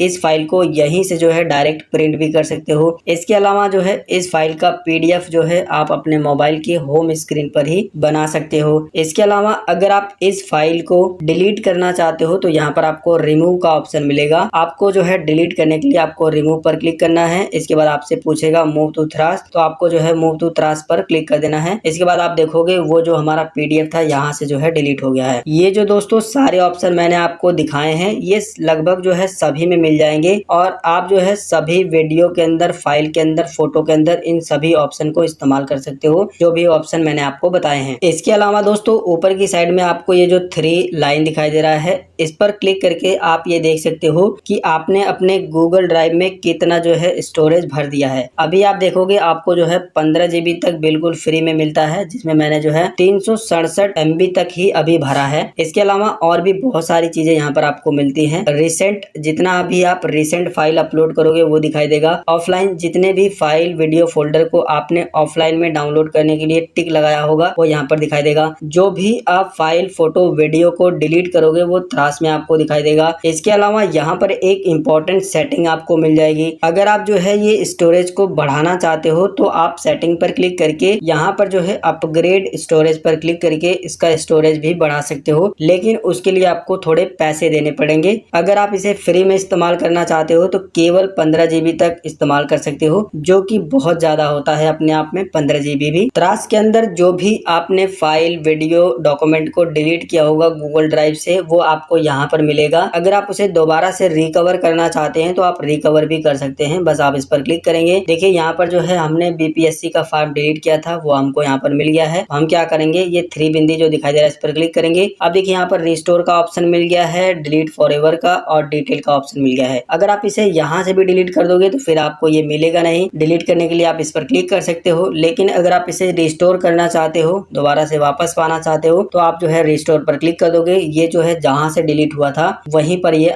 चला गया है, वहीं पर आपको ये मिलेगा। मैं आपको दिखा देता हूँ गुलाब के फोल्डर में। आप देखोगे जो हमने डिलीट किया था वो यहाँ पर आ गया है। अब दोस्तों हम लोग बात कर लेते हैं किसी भी डॉक्यूमेंट को या फिर कोई भी फोटो को डायरेक्ट आप स्कैन करके कैसे इसके ऊपर अपलोड करोगे। तो उसके लिए दोबारा से जो है आपको प्लस पर ही क्लिक करना है। प्लस पर आप क्लिक करिए, यहाँ पर आपको जो है स्कैन पर क्लिक कर देना है। इसके बाद यहाँ पर अलाउ पर क्लिक कर देना है। अब जो है आपके मोबाइल फोन का बैक कैमरा जो है चालू हो जाएगा। जो भी डॉक्यूमेंट को आप जो है स्कैन करके अपलोड करना चाहते हैं वो डॉक्यूमेंट आपको इस तरीके से ले लेना है। जैसे कि ये है मेरा पैन कार्ड, लेकिन जो है मैंने इसे ओपन नहीं किया है सिक्योरिटी के लिए, लेकिन जो तरीका मैं आपको बता रहा हूँ इसी तरीके से आपको करना होता है। इस तरीके से आप कर दीजिएगा। इसके बाद जो है यहाँ पर आपको फोटो को क्लिक कर लेना है। इस तरीके से फोटो जो है आपकी क्लिक हो जाएगी। यहाँ पर आपको जो है एक राइट का सिंबल मिलेगा यहाँ पर।